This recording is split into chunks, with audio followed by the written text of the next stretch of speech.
CNBC आवाज़ Motilal Oswal studio में आप सभी का स्वागत है। भारतीय मार्केट्स के लिए एक अच्छा दिन और निफ्टी में एक अच्छा मोमेंटम, बैंक निफ्टी में शानदार मोमेंटम, मिड कैप भी ठीक ठाक है। हाँ, मिड कैप ऊपरी लेवल से काफ़ी कूल ऑफ हुए हैं। इन सब पर करेंगे बातचीत। शो की शुरुआत करते हैं हेडलाइंस के साथ।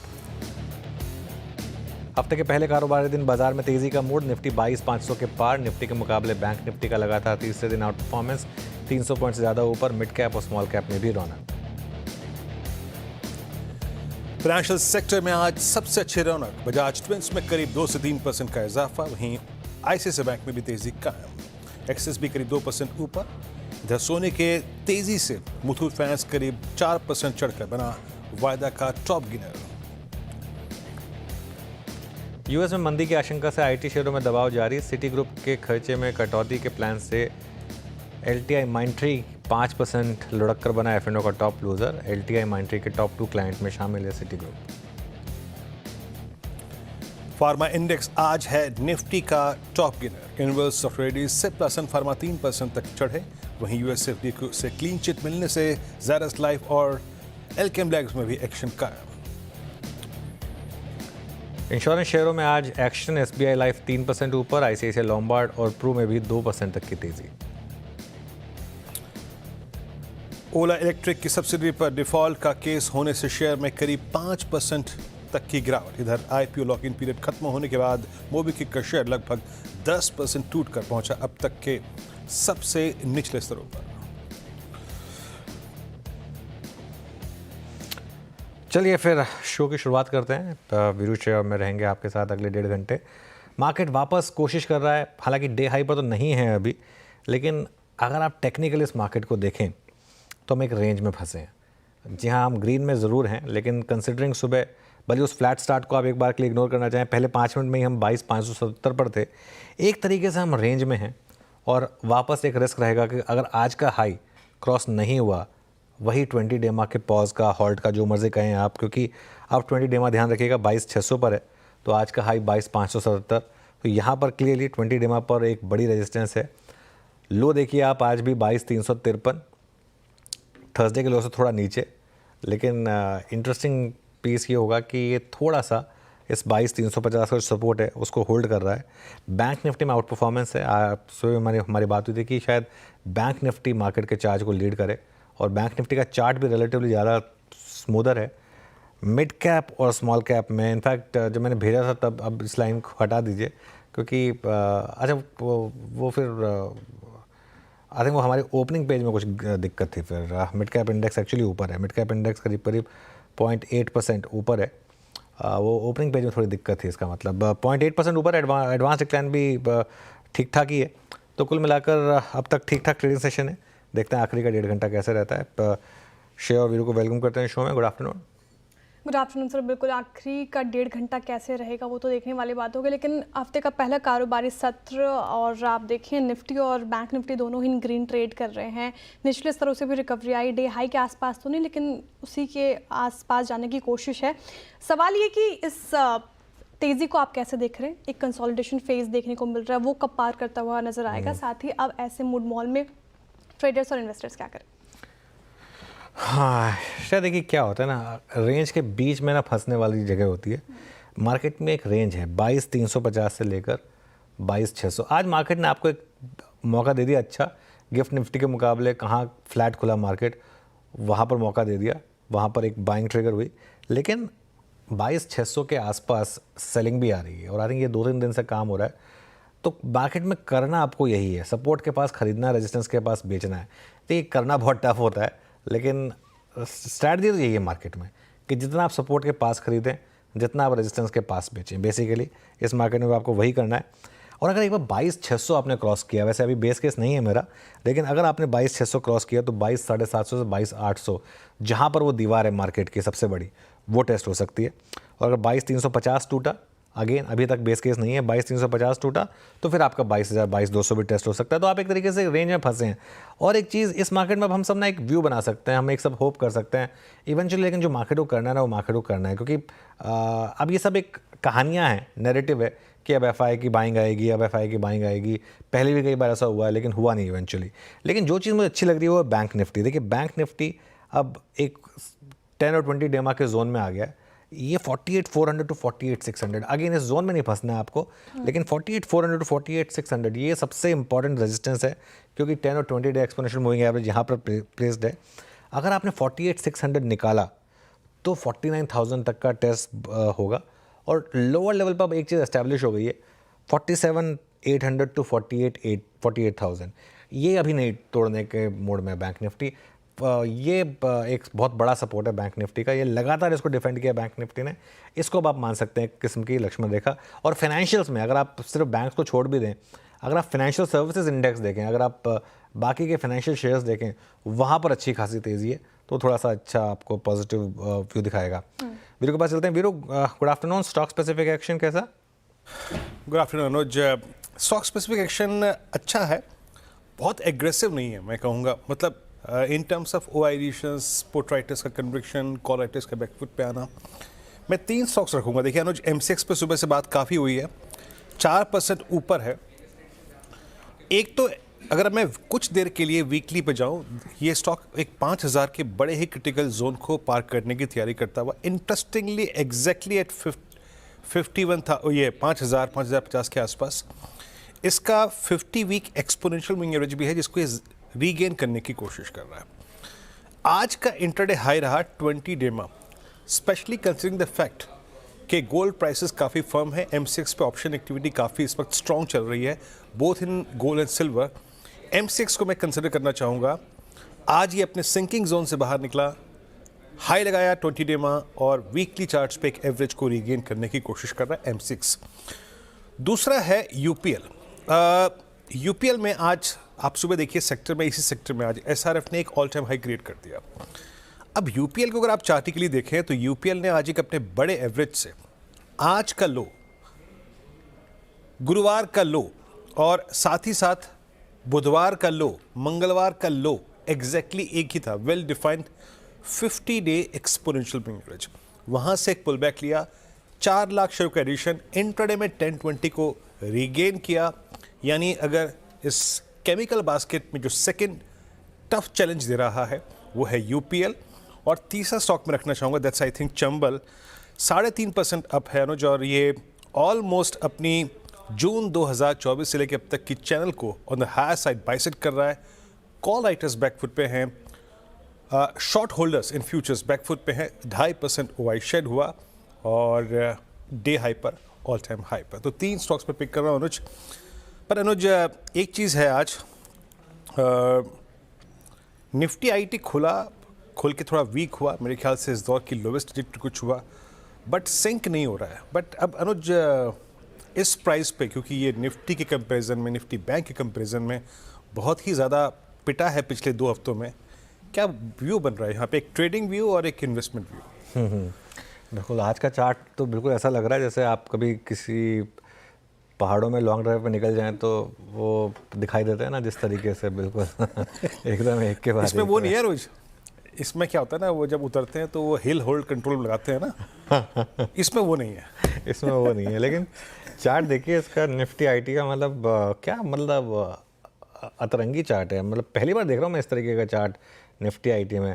आई थिंक ये इस तरीके की वॉलेटिलिटी नॉर्मली ट्रेंड चेंज के आसपास होती है। मैं ये नहीं कह रहा कि निफ्टी आईटी में ट्रेंड चेंज हो रहा है, लेकिन आज जैसे देखिए फॉर एग्जांपल एलटीआई माइंट्री, कुछ देर में हम इसको डिस्कस भी करेंगे। एलटीआई माइंट्री फॉर एग्जांपल अभी तक टॉप लूज़र है, लेकिन लोअर लेवल से रिकवरी आ रही है अच्छी खासी, और जैसा आपने बोला कोलैप्स नहीं हो रहे हैं आज आईटी स्टॉक्स। काफ़ी हद तक मुझे लग रहा है कि शायद आप ऑलमोस्ट 52 वीक लो के करीब आ गए निफ्टी आईटी पर। आप काफ़ी हद तक शायद आप यूएस का रिसेशन प्राइसिंग कर रहे हैं यहाँ पर वीरू, और खैर बाकी आगे देखते हैं क्या होता है। लेकिन इन्वेस्टर्स के लिए तो मेरा व्यू बहुत क्लियर है कि अगले 3 से 6 महीने में आपको शायद शानदार मौके मिलने वाले हैं निफ्टी आईटी में। अगर आप ट्रेडर हैं तो मेरे ख्याल से थोड़ा सा अवॉइड ही करें अभी, क्योंकि बाकी जगह पर थोड़ा सा बेटर ट्रैक्शन मिल रहा है आपको। श्रेया के पास चलते हैं, आज के ट्रेंडिंग स्टॉक्स और कार्यक्रम का क्रम समझते हैं। श्रेया बताइए। बिल्कुल सर, ट्रेंडिंग स्टॉक्स लेंगे, लेकिन उससे पहले जिस तरीके से स्मॉल कैप और मिड कैप में आज तेज़ी देखने को मिल रही है, आधा फीसदी से ज़्यादा चढ़कर कारोबार कर रहे हैं। मिड कैप देखिए 0.25% की तेज़ी, स्मॉल कैप में भी तेज़ी, लेकिन ब्रेथ में रसाकसी का माहौल देखने को मिल रहा है। ऐसा क्यों? साथ ही यहाँ पे क्या हिदायत? थोड़ा सा सरप्राइजिंग है ना, मिड कैप स्मॉल कैप दोनों अच्छे खासे ऊपर। मैं ये देख रहा था कि कहीं कुछ गड़बड़ तो नहीं है, क्योंकि मिड कैप स्मॉल कैप सब ऊपर हैं। आई थिंक जो ब्रेड खराब है ना, उसका एक कारण ये भी है, काफ़ी कुछ दिनों में हम डिस्कस भी करेंगे, काफ़ी जो रीसेंट IPOs थे जिनके वो लॉक-इन्स खुल रहे हैं, फॉर एग्जांपल चाहे वो ओला है, चाहे वो आप देखिए मोबीक्विक है, ऐसे कई नाम हैं जहाँ पर आज आपने काफ़ी गिरावट देखी है। कई आई थिंक ऐसे स्टॉक्स भी हैं जो शायद अभी तक किसी इंडेक्स का भले ही हिस्सा ना हो, लेकिन टॉप ट्रेडेड काउंटर्स में हैं, वो गिर रहे हैं काफ़ी। ये एक कारण हो सकता है, कुछ स्टॉक स्पेसिफिक रहा हो, लेकिन बात आपकी बिल्कुल सही है कि ये ब्रेड ताज जो है थोड़ी सी ख़राब है, मतलब जिस तरीके से अगर आप देखें 1:1.3 की, लेकिन ठीक है, मतलब ओवरऑल ऐसा नहीं है कि आप फॉर एग्जांपल अगर आप FNO स्टॉक्स देखें, IEX 6% ऊपर है, MCX, UPL, SRF, Varun beverages, काफ़ी स्टॉक्स हैं जो डे हाई पर भी ट्रेड कर रहे हैं। तो ओवरऑल मूड ठीक ठाक है मिड कैप में, और I think mid cap market अब ऐसी है जैसी होनी चाहिए।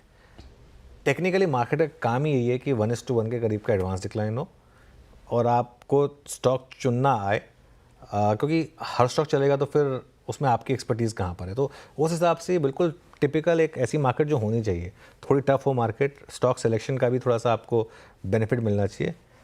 ये आई थिंक मेरा व्यू होगा। बाकी खैर अगले कुछ दिनों में देखेंगे मार्केट ब्रेड किस तरीके की रहती है।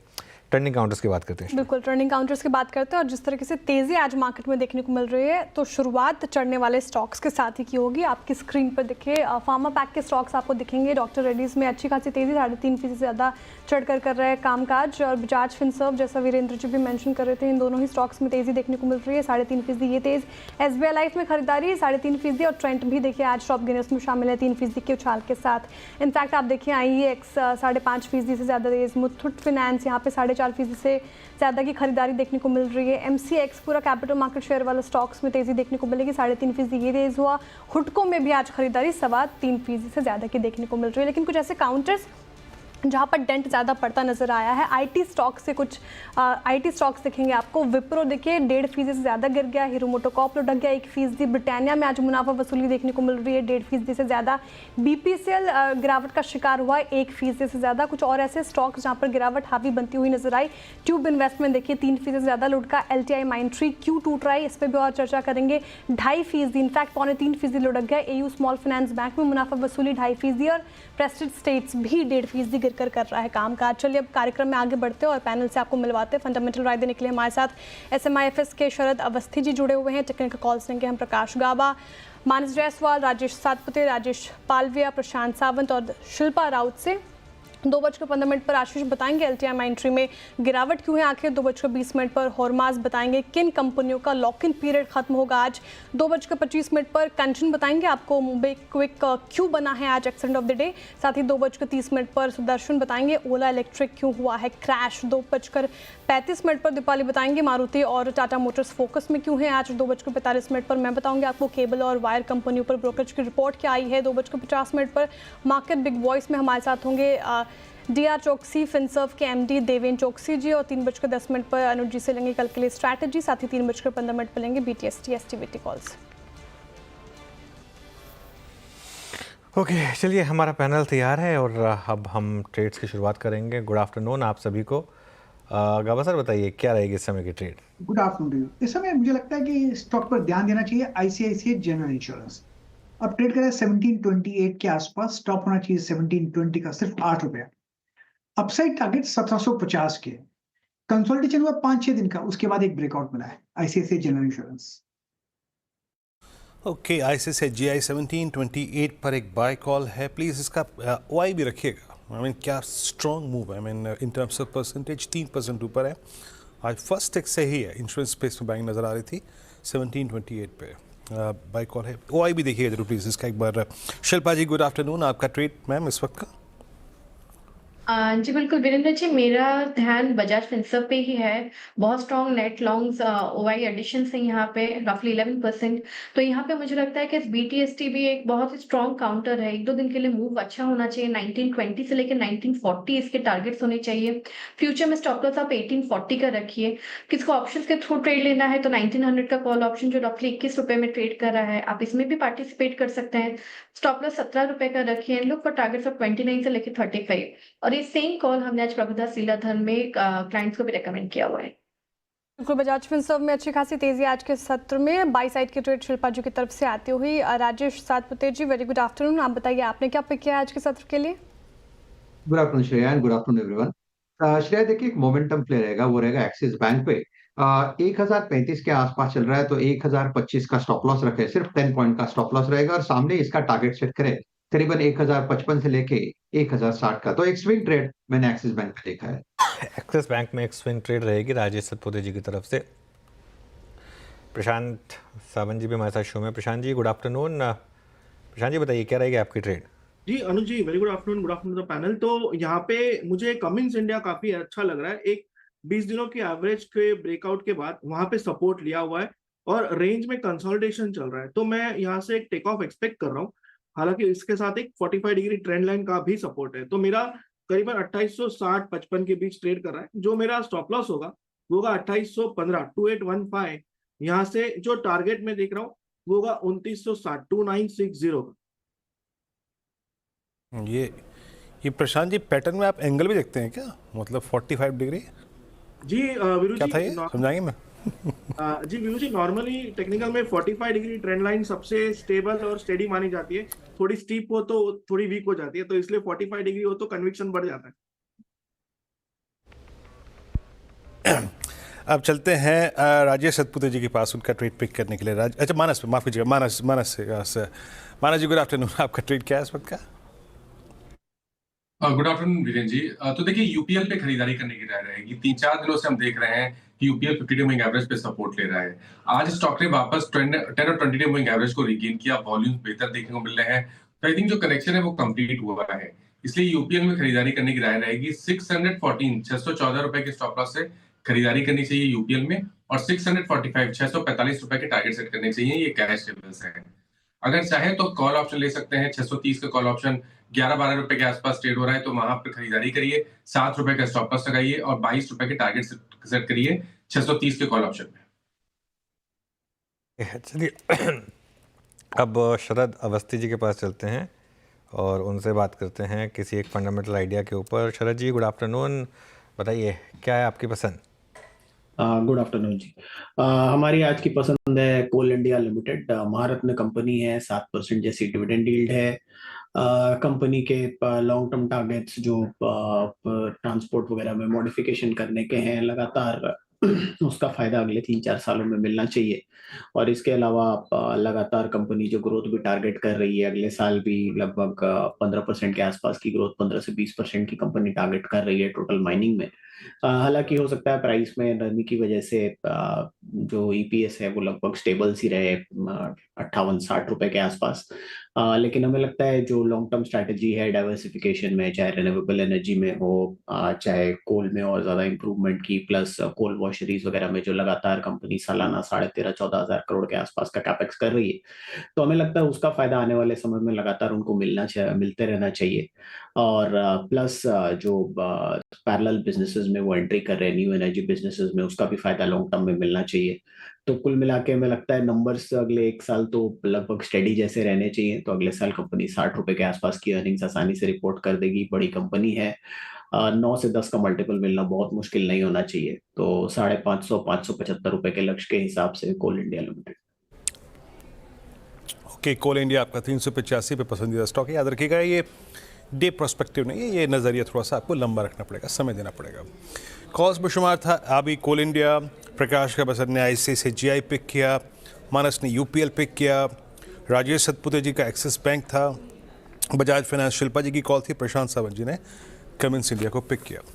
अच्छा, मैं अब थोड़ा सा इस लगभग 2:15 पे अगर ये देखूं कि कल के लिए ट्रेडर्स अपने साथ कैरी क्या कर रहे हैं, तो including NBFCs and banks, top OI gainer 0.9% करके, यानी करीब करीब 1.8% NBFCs में और बैंक्स में ऐड हुआ है।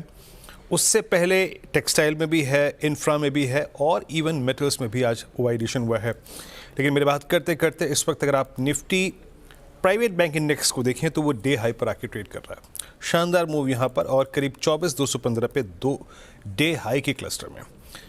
अब मैं ज़रा बैंक्स के OI गेंस पे आता हूँ यहाँ पे, क्योंकि एक्सेस पे कॉल हो गई है, उसको रिपीट नहीं करूँगा। बट ICICI मानस एक बहुत ही बेहतरीन ब्रेकआउट पर राइड करता हुआ ICICI बैंक अभी भी मतलब मूव बहुत शानदार है। और 1271 का मतलब ये है कि अब ये ऑलमोस्ट अपनी 9 जनवरी के बाद की चैनल बाइसेक्ट कर चुका है, काट चुका है। आपका क्यों मानस व्यू क्या है इस वक्त, कैसे अप्रोच करना चाहिए आईसीआईसीआई बैंक को? देखिए, अगर हम पैटर्न की बात करें तो पैटर्न पॉजिटिव है। जनवरी के मंथ में भी 50 वीक मूविंग एवरेज पे सपोर्ट लेके रिकवरी दिखाई थी। उस टाइम भी 20 वीक मूविंग एवरेज के ऊपर सस्टेन नहीं हो पाया। इस बार 50 वीक मूविंग एवरेज पे सपोर्ट लेके 20 वीक मूविंग एवरेज के ऊपर निकला है और उसके ऊपर सस्टेन हो रहा है, जो कि काफी पॉजिटिव है स्टॉक के लिए। मेरा समझना है कि यहाँ से 1350 तक की रैली स्टॉक डेफिनेटली दिखा सकता है। तो अगर एक ट्रेड लेना होगा तो लॉन्ग साइड पे होगा, बेहतर रहेगा पोजीशन ट्रेड लीजिए। 1234 का स्टॉप लॉस लगाइए, 1234 के स्टॉप लॉस से 1350 के टारगेट के लिए एक पोजीशन ट्रेड लेना बेहतर रहेगा आईसीआईसीआई बैंक में।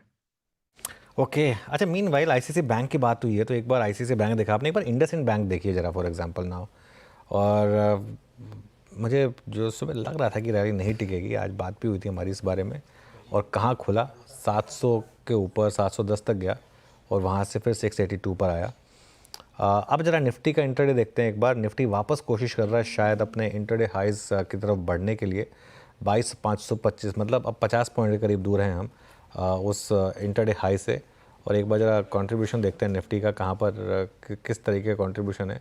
और सबसे ऊपर आपको आईसीआईसीआई बैंक दिखाई देगा। जी हाँ, सबसे ऊपर आईसीआईसीआई बैंक करीब 36 पॉइंट का कंट्रीब्यूशन। और एक बार बैंक निफ्टी का कंट्रीब्यूशन देखते हैं, यहाँ पर भी आपको सबसे ऊपर ऑब्वियसली आईसीआईसीआई बैंक दिखाई देगा। 2% के करीब का आईसीआईसीआई बैंक का यहाँ पर मूव हुआ। शरद जी, एक सिंपल एक आर्ग्यूमेंट रही है पिछले 3-4 दिन से, मैंने भी ये पॉइंट रेज किया था कि इंडसइंड बैंक की दिक्कत मतलब शायद पैसा आईसीआईसीआई बैंक और एचडीएफसी बैंक में जाए।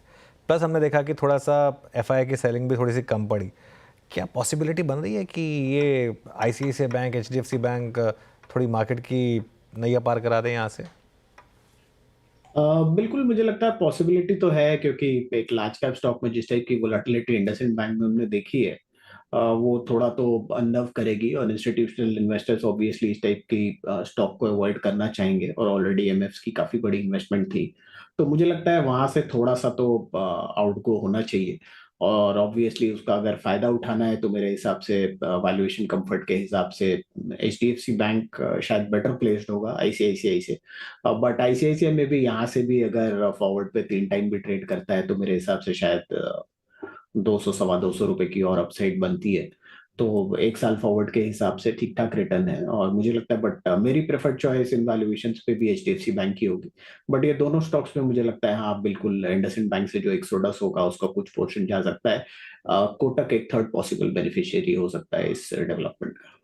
बिल्कुल। और वीरू, हम बात कर रहे थे 2-3 दिन पहले इस चीज़ को लेकर कि ये कॉम्बिनेशन जो है, थोड़ी सी एफआई की सेलिंग कम हो, थोड़ा सा इंडसइंड बैंक का इम्पैक्ट अगर बाकी बैंकों पे पॉजिटिव आए, और वो अगर एक बार के लिए बहुत क्रूशल जोन है ये 48,400 टू 48,600 बैंक निफ्टी का, अगर यहाँ पर नहीं रुके और अगर आपने इतने समय के बाद उस 20 डेमा के जोन को निकाल दिया तो एक अच्छी खासी और 500-600 पॉइंट की रैली बन सकती है, प्रोवाइडेड आपने उस 48,600 को निकाल दिया तो। अनुज, ये जो आईसीआईसीआई ये इंडसइंड बैंक का एपिसोड हुआ है, क्योंकि अभी भी जैसे आप कहते हैं कि हाई लेवल्स पे टिका नहीं, मेरे स्क्रीन पे स्टैट्स हैं, जो भी सुबह सुबह मूव आया था that was entirely sponsored by short covering. अभी भी 2.9% ओआई शेड हुआ है, यानी शॉर्ट थोड़ी कवर हुई है, फ्रेश बाइंग अभी किसी ने नहीं करी है। अगर ये 48,500 का जोन कटता है या फिर 48,800 का जोन कटता है या फिर आप 10-20 पार करते हैं, इस एपिसोड के बाद लीडरशिप किसके पास जा सकती है, उसका कुछ अनुमान अनुज? को देखिए, first things first, IndusInd bank में किसी भी रैली का टिकना मेरे ख्याल से टफ है, क्योंकि देखिए फिर क्या है ना, आरबीआई ने कुछ तो देखा है। अब आरबीआई की जो स्टेटमेंट थी, ये आरबीआई की स्टेटमेंट इसलिए नहीं थी कि जो शॉर्ट करके बैठे उनको बोल दिया जाए कि नहीं आप कवर कर लो। आरबीआई की स्टेटमेंट थोड़ा सा टू सर्व, जैसे कहते हैं ना, to soothe the nerves, specially depositors, क्योंकि आरबीआई के लिए सबसे इंपॉर्टेंट डिपॉजिटर्स हैं, तो इसलिए उन्होंने ये बात कही थी। लेकिन किसी रैली का टिकना बहुत मुश्किल है इंडसइंड बैंक के लिए। आई थिंक सबसे जो स्ट्रॉन्ग लीडरशिप पोजीशन लेने में कोई अगर स्टॉक सक्षम है तो आईसीआईसीआई बैंक है क्लियरली। आई थिंक अगर आप देखें भी, यही एक स्टॉक है जिसने इवन पिछले 1 साल में कोशिश की है। इनफैक्ट इसका 52 वीक हाई लो की प्लेट देखिए, मेरे ख्याल से अपने 52 वीक हाई के करीब ही होगा, कोई बहुत ज़्यादा दूर नहीं होगा। 1362 था 52 वीक हाई, 1271 पर है हम, तो मेरे ख्याल से 5-6% का ही फ़र्क है। अगर कोई लीडरशिप अगर आपको किसी स्टॉक्स ने प्रोवाइड करनी है तो वो मेरे ख्याल से शायद आईसीआईसीआई बैंक ने प्रोवाइड करनी है। चलिए एक काम करें, अब हाँ वीरू, कुछ कह रहे थे आप? जो आज का ओआई मतलब बिहेवियर, आज के ऑप्शन सेट्स देखें तो आईसीआईसीआई बैंक और एचडीएफसी बैंक विनर हैं, इंडसइंड बैंक, एक्सिस बैंक मात्र शॉर्ट कवरिंग। अनुज, चलिए अब एक काम करते हैं, एलटीआई माइंट्री की बात करते हैं। हालांकि रिकवरी आई है इसमें, लेकिन आज एफएनओ के सबसे ज़्यादा गिरने वाले शेयरों में ये शुमार रहा है। आशीष से समझते हैं कि इसका कारण क्या रहा है। आशीष, गुड आफ्टरनून, बताइए। Good afternoon. हाँ, रिकवरी आई है, पर उसके बावजूद 2.5-3% के दबाव के साथ आपको एलटीआई माइंट्री कामकाज करता हुआ नजर आएगा। दरअसल रिपोर्ट सजेस्ट करती हैं कि दिग्गज American bank city group external IT vendors पे अपना डिपेंडेंस रिड्यूस करने की तैयारी कर रहा है। तो जहां वो कुल धंधा अपना जो था वो उसका 50% आउटसोर्स करता था, कहा जा रहा है साल 2025 के एंड तक वो 50% रिड्यूस करके केवल 20% करने की तैयारी कर रहा है। अपनी इंटरनल टेक कैपेबिलिटीज डेवलप कर रहे हैं, इंटरनल आईटी स्टाफ बढ़ाने की कोशिश कर रहे हैं, और कहा जा रहा है इसीलिए ये सब हो रहा है क्योंकि कुछ रेगुलेटरी कंसर्न्स हैं डेटा गवर्नेंस और रिस्क मैनेजमेंट को लेकर। दरअसल पिछले साल 2024 में सिटी ग्रुप के ऊपर $136 मिलियन का फाइन लगा था डेटा गवर्नेंस की डिफिशिएंसीज को लेकर, और एक फ्रॉड इंसिडेंट भी सामने आया था 22-23 मिलियन डॉलर्स का। शायद ये वजह हो सकती है कि ये कंपनी, ये ग्रुप आउटसाइड वेंडर्स पे, थर्ड पार्टी पे अपना रिलायंस रिड्यूस करने की तैयारी कर रहा है। अब एलटीआई माइंट्री के लिए सिटी ग्रुप इंपॉर्टेंट क्यों है? क्योंकि इसके टॉप 2 क्लाइंट्स में से एक सिटी ग्रुप है। एग्जैक्ट तो नहीं पता रेवेन्यू का कितना आता है, लेकिन इसका मतलब वो $100 मिलियन से प्लस का क्लाइंट है जो अब इनसोर्सिंग की तैयारी कर रहा है, जो एक्सटर्नल क्लाइंट्स पे डिपेंडेंस रिड्यूस कर रहा है। तो ये सिग्निफिकेंट फैक्टर होगा जो एलटीआई माइंट्री के रेवेन्यूज को इंपैक्ट करेगा। अच्छा, ये सिर्फ एलटीआई माइंट्री की कहानी नहीं है। आप जानते हो सिटी ग्रुप, सिटी बैंक, सारे दिग्गज IT companies, Infosys, TCS, Wipro, इन सब के भी की क्लाइंट्स में शुमार है। तो ये ऑनगोइंग रिस्ट्रक्चरिंग दरअसल मल्टीपल आईटी फर्म्स को इंपैक्ट करने वाली है, पर एलटीआई माइंट्री का वॉलेट शेयर सबसे ज्यादा इंपैक्ट होगा, इसीलिए दिक्कत सबसे ज्यादा यहां पे। जहां तक इस कंपनी की बात है, आज इसने अपने 52 हफ्तों के लोस छुए हैं। साल का चार्ट स्क्रीन पर रखिएगा, साल के हाई से 35-40% दबाव के साथ ट्रेड कर रहा है। तो सिर्फ आज की दिक्कत नहीं है, ये पहले से पेन में है। दरअसल बहुत सारे पिछले साल सीएफओ साहब जो थे विनीत तारे देसाई, उन्होंने एग्जिट लिया था। पिछले 3 से 6 महीने में आपने देखा होगा तमाम सीनियर लेवल एग्जिट्स होते हुए नजर आ रहे हैं। हाँ, ये बात अलग है कि उनके रिप्लेसमेंट इस कंपनी ने अनाउंस करें, पर डर लग रहा है स्ट्रीट को कि ये पोस्ट मर्जर शायद ये कंपनी वैसे ही स्ट्रगल कर रही थी, ऊपर से एक की क्लाइंट का इशू आ गया है। ठीक है, तो एलटीआई माइंट्री पे ये तमाम अपडेट, शुक्रिया आशीष जी तमाम जानकारी के लिए। एक बार चार्ट चेक भी लेते हैं। जिस तरीके से गिरावट आई, फिर रिकवरी देखने को मिल रही है, तो क्या इस गिरावट में इसको हाथ लगाना चाहिए कि नहीं, ये बताइए राजेश जी। एलटीआई माइंट्री कैसा लग रहा है आपको स्टॉक? क्या करेंगे? जिनके पास है वो क्या करें, और जो खरीदारी करना चाहते हैं क्या उनको फ्रेश बाइंग की सलाह रहेगी इन लेवल्स पर? श्रेया जी, इसमें 2 चीजें हैं। अगर आप यहाँ पे वीकली चार्ट देखते हो तो 4150 4150 से लेके 4000 यहाँ पे एक क्लस्टर बनेगा। तो ये क्लस्टर है, सपोर्ट है। तो यहाँ से एक टेक्निकल रिलीफ रैली मैं एक्सपेक्ट करता हूँ, जिसका टारगेट होगा करीबन 4550 से लेके 4600 बस। लेकिन ये सिर्फ उतना ही होगा, क्योंकि इसका जो प्राइमरी ट्रेंड है, जो अभी वीकनेस है, वो कंटिन्यू रहेगी। This is just a relief rally जहां पे आपको एग्जिट अपॉर्चुनिटी ढूंढनी है। एक एग्जिट अपॉर्चुनिटी ढूंढनी है। फिलहाल स्ट्रेंथ नजर नहीं आ रही एलटीआई माइंट्री में, चार्ट से इंडिकेट कर रहे हैं। लेकिन अनुज जी, आपने सुना आशीष जी को स्टॉक के ऊपर, आपकी क्या राय है, क्या हिदायत ट्रेडर्स साथ ही इन्वेस्टर्स को? देखिए 37% करेक्ट हो चुका है अपने हाई से ये स्टॉक का। मेरे ख्याल से इसमें एक पागलपन वाली रैली हुई थी जिसकी वजह से ये निफ्टी का भी हिस्सा बना था। अगर आप इसका स्टॉक देखें, और आज मेरे ख्याल से ये प्राइस जो है इसका, ये 52 वीक लो के काफ़ी करीब होगा। आई थिंक 4239 है 52 वीक लो। मुझे एक बार उसकी डेट पता चल जाए, एक बार वो प्लेट फायर करते हैं, बट आई थिंक काफ़ी करीब हैं टेक्निकली 52 वीक लो के। ये वही मतलब अभी आज ही एक्चुअली आज ही टेक्निकली इसने 52 वीक लो लगाया और 37% के करीब करेक्ट हो चुका है।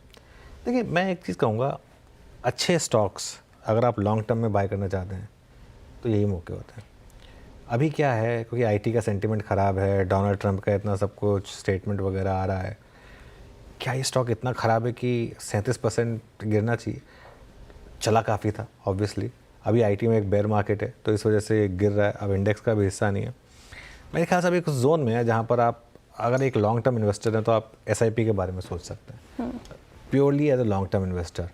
ट्रेडर हैं तो अभी हाथ लगाने की ज़रूरत नहीं है बिल्कुल भी, क्योंकि फिर उसमें आप हाथ जला बैठेंगे। यहाँ पर बहुत वीक चार्ट है इसका। लेकिन जैसे मैं कह रहा हूँ ना, अच्छे स्टॉक अगर आपको अच्छे प्राइस पे चाहिए तो ख़राब टाइम पे ही मिलते हैं। अच्छे टाइम पे तो क्या है, सब कुछ अच्छा जा रहा है, फिर थोड़ा ना आपको, फिर तो 6000 का स्टॉक भी था, 6700 का स्टॉक भी था, 6700 पे आप अगर लेंगे तो फिर आप इस तरीके का रिस्क लेंगे। 4300 पर अगर आप ले रहे हैं तो कम से कम एक ये तो आपके पास एक प्रोटेक्शन है कि मैं बहुत हाई पे नहीं ले रहा हूँ।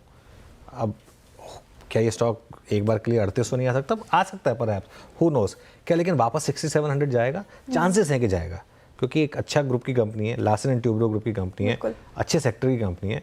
तो ये मेरे ख्याल से मेरा एक इस पर व्यू रहेगा। चलिए अब थोड़ा सा आगे बढ़ते हैं। 7 कंपनियों के share holder lock in period आज खत्म हो रहे हैं। इसका मतलब है कि अब ट्रेडिंग के लिए करीब 20 करोड़ शेयर उपलब्ध होंगे। इसका मतलब ये नहीं कि 20 के 20 करोड़ आज ही बिक जाएंगे, लेकिन अवेलेबल होंगे। ये हॉर्मास से समझते हैं।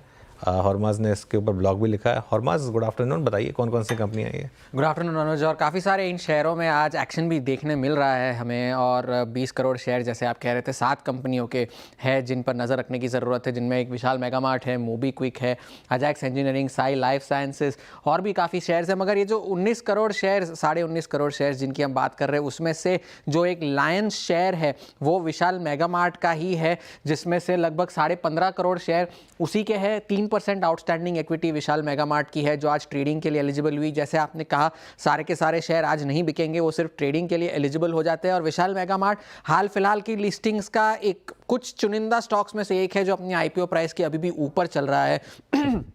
एक स्टॉक जिसमें आज हमने काफ़ी एक्शन देखा है वो है मोबी क्विक, जिसके भी 46 लाख शेयर्स या लगभग 6% आउटस्टैंडिंग जो है ट्रेडिंग के लिए आज एलिजिबल हुई है। और इस स्टॉक की काफ़ी पिटाई हुई है अपने पोस्ट लिस्टिंग हाई से। 700 का उसका पोस्ट लिस्टिंग हाई था, लगभग 65% तो उससे करेक्ट हुआ है और आईपीओ प्राइस के भी काफ़ी नीचे चल रहा है।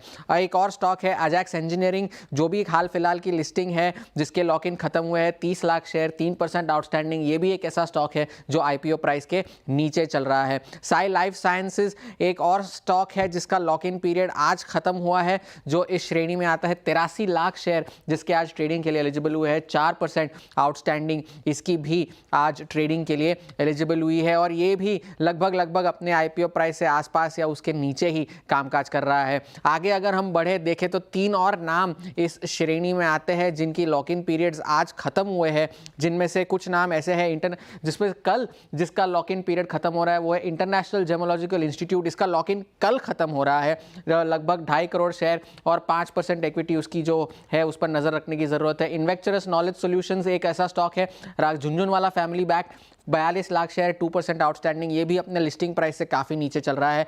ईएमएस 20% आउटस्टैंडिंग इसकी आज एलिजिबल हुई है ट्रेडिंग के लिए, 1 करोड़ शेयर, 18 महीने का लॉक इन। और आखिरी जो है रत्नवीर प्रिसिजन, इसके भी 20% आउटस्टैंडिंग है, लगभग 1 करोड़ शेयर ट्रेडिंग के लिए एलिजिबल हुए। और ये भी एक ऐसा स्टॉक है जो अपने पोस्ट लिस्टिंग हाई से आधा हो चुका है। तो इन सारे शेयरों पर नज़र रखने की ज़रूरत है, और खास करके इंटरनेशनल जेमोलॉजिकल इंस्टीट्यूट पर तो खास, क्योंकि वो भी अपने पोस्ट लिस्टिंग हाई से 55% गिर चुका है, जिसका शेयर होल्डर लॉक इन कल समाप्त होने वाला है।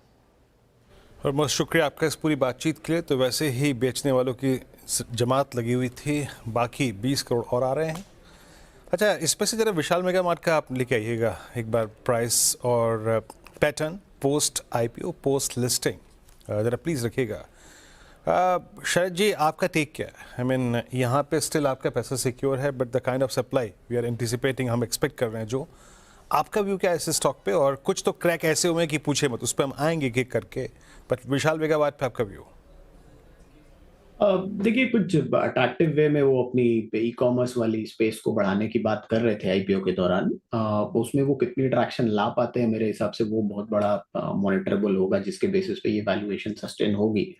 पीक पे शायद ईवी टू सेल्स में कितना 6-7 के आसपास, 5.5-6 के आसपास चल रहा था, अभी ऑलरेडी 4.5 के आसपास आ गया। ग्रोथ 18-20% की टॉप लाइन पे, बॉटम लाइन में 25 से 28% अगले साल आनी चाहिए।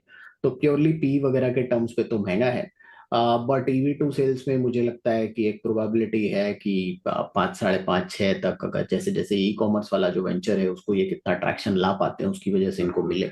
तो अगर वो ट्रैक्शन ये लगातार हर क्वार्टरली अपडेट में मेंशन करते हैं कि किस तरीके से वो नियर बाई ज्योग्राफिकल एरिया में उस चीज को पेनिट्रेशन बढ़ा पा रहे हैं, तो मुझे लगता है कि एक पॉसिबिलिटी है कि 5, 5.5 का EV2 सेल्स मिले तो यहाँ से आपको लगभग 30-35% जैसी अपसाइड की जगह बन जाएगी। बट वो एक की मॉनिटरेबल रहेगा। अगर वो नहीं कर पाते हैं तो मुझे लगता है ये वैल्यूएशन सस्टेन करना इनके लिए थोड़ा मुश्किल होगा। बिल्कुल, चलिए ये बात हुई विशाल मेगा मार्ट की। अब दूसरे स्टॉक की बात करते हैं, मोबीक्विक की बात करते हैं। शेयर में अच्छी खासी गिरावट आज के सेशन में देखने को मिली, जैसे और मास भी मेंशन करके गए। अपने हाई से ये स्टॉक 65% तक गिर चुका है। आज एक्सीडेंट ऑफ द डे क्यों है, ये बताने के लिए कंचन नौटियाल जुड़ी हुई है। बताइए कंचन, क्या है खबर? पहला रीज़न तो जैसे कि हॉर्माज और आपने अभी इस टाइम पे मेंशन ही कर दिया है कि कंपनी के करीब 46 लाख शेयर हैं जो आज बाजार में ट्रेडिंग के लिए उतरे। आज ही नहीं, मतलब हमें आने वाले टाइम पे भी देखने को मिलेंगे। अगर टोटल इक्विटी का देखें तो 6% हिस्सा है। दो हमें जब 18 दिसंबर को इसकी लिस्टिंग देखने को मिली थी तो लिस्टिंग पॉजिटिव साइड में थी, लेकिन उसके बाद स्टॉक में आप देखिए कि लगातार हमें गिरावट का सिलसिला जो है वो देखने को मिल रहा है। अगर शेयर का ऑल टाइम हाई देखा जाए तो वो है करीबन 700 रुपए का। वहां से जो शेयर है वो करीब 65% तक करेक्ट हो चुका है। और अगर हम लिस्टिंग गेन की बात करें जो कि 528 के भाव पे हमें देखने को मिली थी, वहां से भी यहाँ पे हमें अप्रोक्सीमेटली 55% की जो गिरावट है वो लगातार देखने को मिल रही है। आप पिछले 3 महीने का चार्ट उठा लीजिए या 1 महीने का, या फिर अगर आप देखिए कि इसी वीक का, तो लगातार जो गिरावट का सिलसिला है वो थमने का नाम नहीं ले रहा। अभी गिरावट तो है, लेकिन साथ साथ अगर हम कंपनी के नतीजे भी देखें, लिस्टिंग से पहले के नतीजे और लिस्टिंग के बाद में जो कंपनी का लॉस है वो हमें देखने को मिल रहा है कि लगातार उसमें गहराई जो है वो बढ़ती जा रही है। कंपनी अगर हमें लास्ट क्वार्टर का नतीजा देखें तो वहां पे करीब करीब जो पैट है कंपनी का वो 55 करोड़ का रजिस्टर किया गया है। तो फाइनेंशियल्स कंपनी के काफी ज्यादा कमजोर है, जिसका रिफ्लेक्शन हमें स्टॉक प्राइस में भी देखने को मिला है। बिल्कुल, स्टॉक प्राइस में रिफ्लेक्शन देखने को मिला और गिरावट का शिकार हुआ ये पर्टिकुलर काउंटर। अनुज जी, जैसा आपने सुना हॉलमार्क को कंचन बता रही थी, 52 वीक इसने आज लो टेस्ट किया है, 15% की गिरावट। कैसा लग रहा है आपको ये काउंटर? जिनके पास है वो क्या करे, एग्जिट की राय, क्या करना चाहिए फिलहाल? देखिए, मैं कभी इन सब का ना प्राइस पैटर्न आपको सेम दिखाई देगा। मैं बहुत कम IPOs को लेकर मैंने पॉजिटिव राय दी थी, और आई थिंक क्या होता है ना, ये अब कहाँ गए वो सब लोग जो बोल रहे थे इसमें बहुत क्विक गेंस, बहुत ज़्यादा गेंस बनेंगे ये सब। मैंने आपको उस दिन स्टैनली लाइफ का एक एग्जांपल दिया था। स्टैनली लाइफ में बहुत लोगों ने कहा था कि डबल हो जाएगा, डबल से पहले सोचिए भी मत बेचने का। वारी पे किसी ने कहा था कि 3 गुना हो जाएगा, उससे पहले सोचिए मत बेचने का। मोबीक्विक पे भी ऐसे ही बहुत लोगों ने कहा था। ड्रीम फोक्स में आपको एक और एग्जांपल दे रहा हूँ। ड्रीम फोक्स पे बहुत लोगों ने कहा था कि हर 5% की गिरावट पर, हर 10% की गिरावट पर SIP करिए। SIP तो कर ली, पैसे भी ख़त्म हो गए, अब क्या करना है? अब बताइए। फॉर एग्जांपल, अब ड्रीम फोक्स में क्या करना है? जिन्होंने कहा था कि भाई हर 10% की गिरावट पे SIP करिए या हर 5% की गिरावट पे SIP करिए, अब उनसे पूछते हैं कि अब ड्रीम फोक्स में क्या करना है? SIP तो हमने कर ली, चलिए। आपने कहा था हर 10% की गिरावट, अब या तो ज़ीरो होने का वेट करें, हर 10% की गिरावट कहीं तो जाकर रुकेगी वो 10% की गिरावट। अब क्या ज़ीरो होने का वेट करें उसका? सेम विद मोबीक्विक, क्या ज़ीरो होने का वेट करें? क्या मतलब अब क्या करना है ये बताइए ना। ये उस समय ना तेज़ी मार्केट में बहुत आसान था इस तरह से IPOs पे बात करना, और उस समय IPOs भी ऐसे आ रहे थे। जब इस तरीके की IPOs की धड़ी लग जाए ना, एक स्टेज आती है IPO की जब, जिसे कहते हैं हम bad issues at good price and then bad issues at bad price. पहले होती है good issues at good price and good issues at bad price. तो हम ना ऑलमोस्ट 3rd और 4th स्टेज में पहुंच गए थे IPOs की। आधे से ज़्यादा OFSs थे जिसमें कंपनी को कुछ नहीं जा रहा था, बस जो पहले के इन्वेस्टर थे वो एग्जिट कर रहे थे क्योंकि वो ग्रेटर फूल्स थ्योरी काम कर रही थी। जो IPO में लगा रहा था उसका ही पैसा बन रहा था, उसको लग रहा था मुझे क्या फ़र्क पड़ता है अगर सामने वाला मुझसे 1/10 में लेके बेचता है। एक एग्जांपल देता हूँ आपको। एक एनर्जी कंपनी थी, बहुत ज़्यादा उसका हो हल्ला हुआ था, नाम नहीं लूँगा, बहुत ज़बरदस्त मार्केट कैप पे लिस्ट हुई थी वो कंपनी।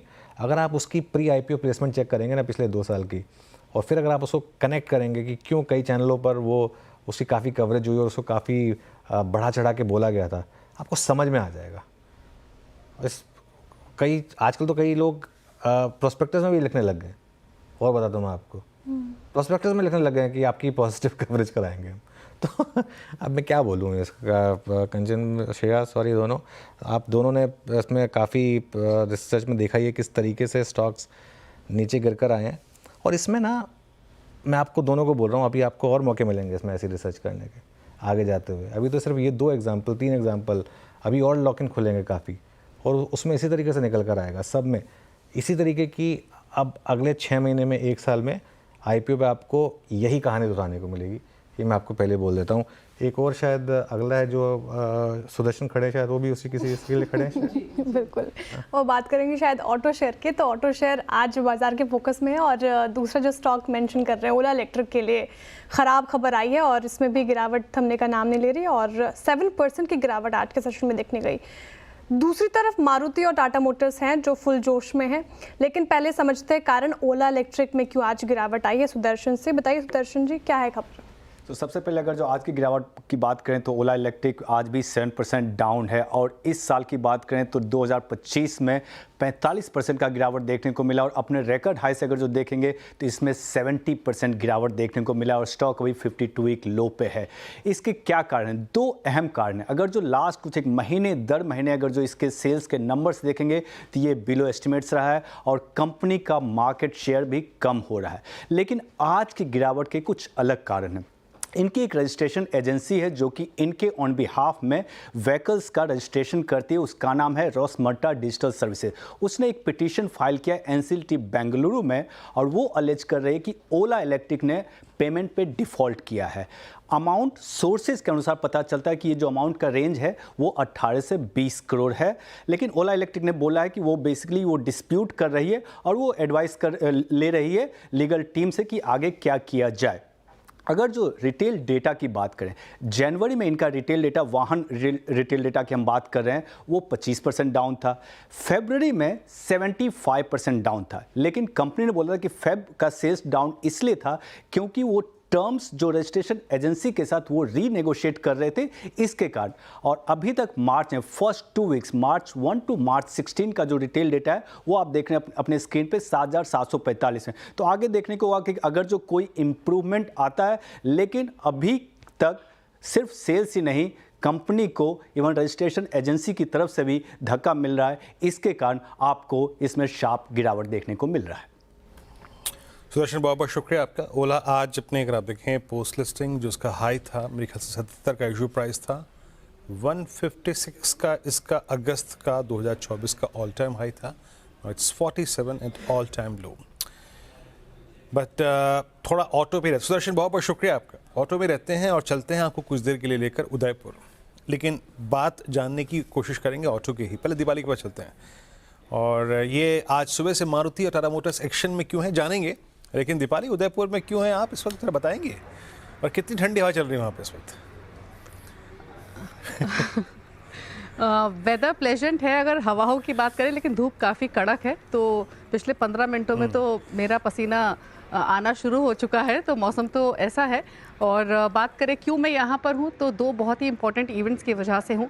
एक तो मर्सिडीज़ इनफैक्ट आज ऑल टुगेदर एक नया प्रोडक्ट अनवील कर रही है जो कि सबसे महंगा प्रोडक्ट होगा कंपनी के पोर्टफोलियो में। तो इस हॉट वेदर में हॉट प्रोडक्ट ये रहेगा जो कि मायबाक है, SL 680 यानी 2 सीटर मायबाक है। तो एक इम्पॉर्टेंट प्रोडक्ट जो कि जिसकी कीमत 4 करोड़ से ज़्यादा रहने वाली है एक्स शोरूम। तो ये कोई अपग्रेडेशन नहीं है बल्कि ऑल टुगेदर नए प्रोडक्ट का लॉन्च है। और दूसरी तरफ हीरो क्योंकि प्रीमियम मोटरसाइकिल सेगमेंट में एक्सपैंड कर रहा है, तो हीरो ने भी उदयपुर में अपनी 2 प्रीमियम मोटरसाइकिल्स को रीलॉन्च किया कल, और उनकी राइड्स भी हुई हैं। एक राइड कल है जिसमें एक्सट्रीम 250 है और एक्सपल्स 210 है। एक हीरो की एक ऑफ रोड बाइक है और दूसरी एक डेली कम्यूटर स्पोर्ट बाइक है। तो ये 2 इंपॉर्टेंट इवेंट दोनों ही कंपनीज की तरफ से। हीरो के लिए प्रीमियम बाइक्स की राइड्स इंपॉर्टेंट है क्योंकि एक्सपैंड कर रही है इस सेगमेंट में, सेल्स पिछले 4 महीनों से लगातार ड्रॉप हो रही है हीरो की। और मर्सिडीज़ के लिए भी एक नई एंट्री एक नए सेगमेंट में। और पीछे आपको दिखाई देंगे दीपाली के वो सन ग्लासेस जो उन्होंने ऑब्वियसली निकाले अभी शो में आने से पहले। और ये काफ़ी इंटरेस्टिंग पता है क्या है वीरू, अब 4 करोड़ समथिंग, कितना 4 करोड़ कितना बोला दीपाली ने, 4 करोड़ प्लस की एक्स शोरूम प्राइस। हाँ, तो सिर्फ वो अब दीपाली को तो मौका मिलता है क्योंकि वो शो में वो उनको वो रील भी बनाने को अच्छा मिलता है और वो टेस्ट ड्राइव भी करने को मिलती है। हम तो अगर शोरूम में जाएंगे तो पहले वो पे स्लिप मांगेगा, उसके बाद कहेगा कि नहीं सॉरी आपको हम टेस्ट ड्राइव नहीं देंगे इसके, है ना, वो आप एलिजिबल नहीं हो इसकी टेस्ट ड्राइव के लिए। तो खैर वैसे बहुत, और लॉन्च भी क्या शान, वैसे कार बहुत प्यारी लग रही है। मतलब ये जैसे कहते हैं ना, कार देखकर लगता है तो पता ना कि रईसों के शौक कैसे होते होंगे, वो बिल्कुल ये कार को देख कर लगता है वीरू, है ना? हाँ लगता तो है, लगता तो है। दाम सुन के फिर थोड़ा सा मन जो है ना वो खराब हो जाता है फिर। 4 करोड़ प्लस। जब दाम का जिक्र हो ही गया ना तो बात कर लेते हैं मारुति ने आखिर क्या किया। दीपाली, मारुति के केस में ये हो क्या रहा है? I mean, मेरे ख्याल से इस कैलेंडर वर्ष में अब तक ये 3rd प्राइस हाइक।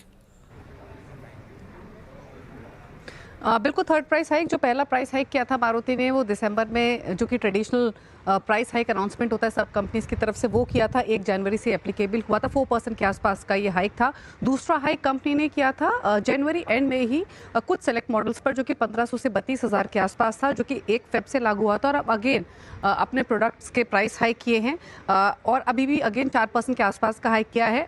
वेरी करेगा हर मॉडल पे, कितना हाइक होगा किस रिस्पेक्टिव मॉडल पे उसकी डिटेल्स अभी नहीं है, लेकिन कंपनी का कहना यह है कि कॉस्ट बढ़ रही है, ग्लोबल कमोडिटी प्राइसेस बढ़ रहे हैं, इसलिए हमें पास ऑन करना पड़ेगा। रॉ मटेरियल पर जो हायर इंपोर्ट ड्यूटीज़ हैं उससे इम्पैक्ट आ रहा है और सप्लाई चेन डिस्ट्रप्शंस की वजह से भी ये डिसीजन कंपनी ले रही है। इंपॉर्टेंट ये है, अगर हम रॉ मटेरियल की बात करें, कमोडिटी प्राइसेस की बात करें, तो पिछले 1 साल में कॉपर, एल्यूमिनियम, जिंक सभी के प्राइसेस बढ़े हैं। कॉपर 12-13% बढ़ा है, लेकिन ऑलरेडी इसी महीने में, जो कि अभी सिर्फ तीसरा महीना शुरू ही हुआ है, 3 हाइक कंपनी कर चुकी है। ये देखने वाली बात है, वो भी तब अगर आप मारुति की सेल्स देखेंगे पिछले कुछ महीनों में, तो स्मॉल कार सेगमेंट में तो सेल्स ड्रॉप हुई ही हैं, लेकिन जो कंपनी का हाईएस्ट सेलिंग सेगमेंट है जिसमें कि एमपीवीज आती हैं, तो एक्सेल 6, अर्टिगा, इनकी सेल्स में भी कमी आते हुए दिखाई दी है। लेकिन हाँ, तीसरी बार ये कंपनी हाइक कर रही है अपने प्राइसेस में और 4% के आसपास का हाइक इस बार भी किया है। हालांकि अब अनुमान ये लगाया जा रहा है कि शायद मारुति की देखते देखते बाकी ऑटो कंपनीज भी शायद प्राइस हाइक करते हुए दिखाई दे। बिल्कुल। खैर वीरू, फिर भी कुछ भी हो, मारुति की प्राइस 3 प्राइस हाइक के बाद भी इसकी जो कॉस्ट है, वो जो आपने वो मायबाग देखी थी उसकी सर्विसिंग से कम ही पड़ेगी।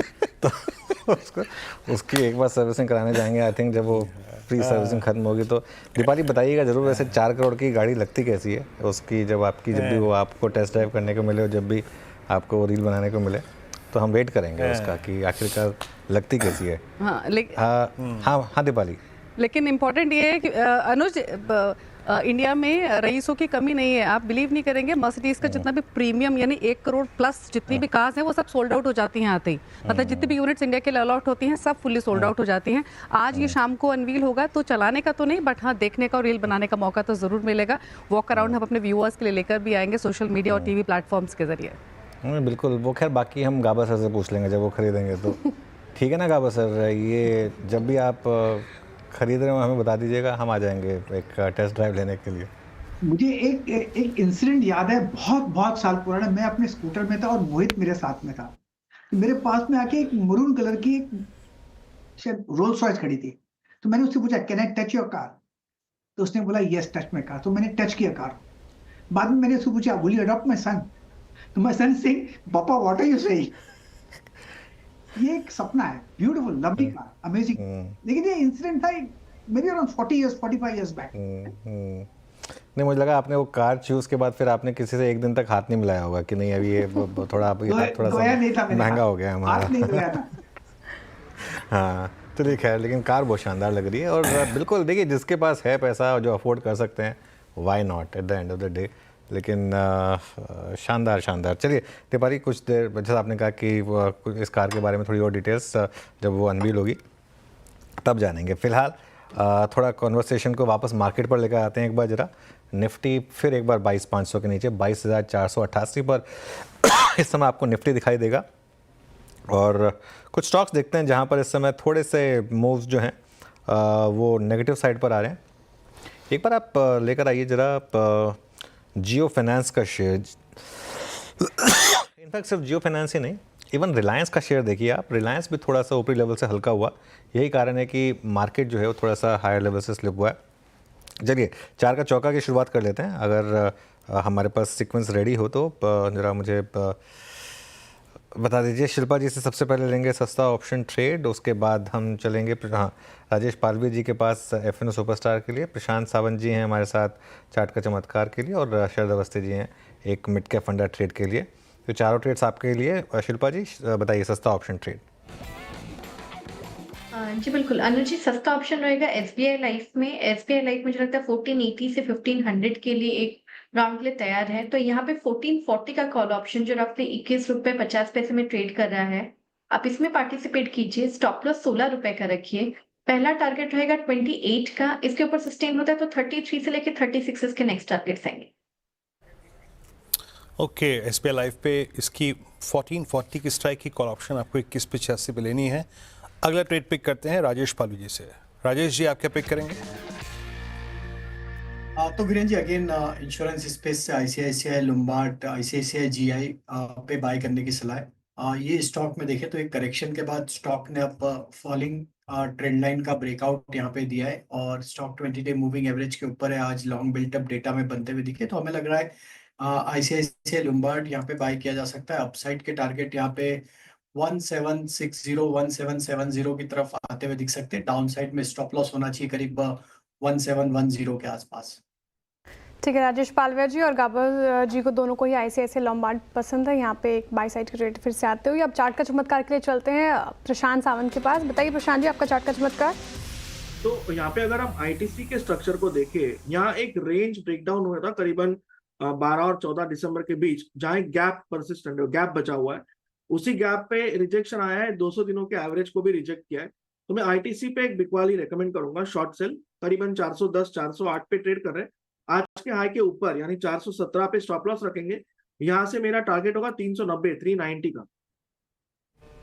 ओके, ITC ये हो गई प्रशांत जी की एक सेल साइड की ट्रेड इस समय। प्रशांत जी वैसे थोड़ा सा प्रीएम्प्ट करते हैं ट्रेड्स को, थोड़ा सा कॉन्ट्रा भी रहने में बिलीव करते हैं। शरद जी के पास चलते हैं मिड कैप फंडा के लिए। शरद जी बताइए क्या रहेगी आपकी ट्रेड? जी हमारा मिड कैप फंडा है प्राज इंडस्ट्रीज, 9,500 करोड़ के आसपास की मार्केट कैप है। कंपनी जानी मानी एथेनॉल प्लांट्स बनाने वाली कंपनी है, बायोटेक इंजीनियरिंग, ग्लोबल प्रेजेंस है, 100+ कंट्रीज में प्रेजेंस है। इसके अलावा CBG से रिलेटेड कुछ प्रोजेक्ट्स पे वो ऑलरेडी काम कर रहे हैं और हमारा ऐसा मानना है कि सस्टेनेबल एविएशन फ्यूल SAF जिसको बोलते हैं, वहाँ पे एक बहुत बड़ी अपॉर्चुनिटी निकल के आ रही है। जिस तरीके से प्राज ने एक लीडरशिप पोजीशन एथेनॉल में बनाई है, आने वाले दशक में मोस्ट प्रोबेबली SAF में भी वो वैसी पोजीशनिंग बनाएंगे। इसके अलावा अगले साल भी हम ये एक्सपेक्ट कर रहे हैं कि bio energy, high purity solution और इंजीनियरिंग बिजनेस के कॉम्बिनेशन से ग्रोथ काफी स्ट्रॉन्ग रहेगा। तो अगले साल हमारा अनुमान है कि अर्निंग्स में करीब 45 से 50% ग्रोथ आएगी। बॉटम लाइन में 20 रुपए के आसपास की अर्निंग्स कंपनी रिपोर्ट करेगी। 35 से 40 का मल्टीपल मिलना बहुत मुश्किल नहीं होना चाहिए। तो मुझे लगता है 700 रुपए के शुरुआती लक्ष्य के हिसाब से Praj industries. Okay, Praj industries आपका बाय कॉल है लॉन्गर टर्म पर्सपेक्टिव से। ये है आज का mid cap fund. Shilpa Rao जिससे हमने शुरुआत की थी सस्ता ऑप्शन ट्रेड की और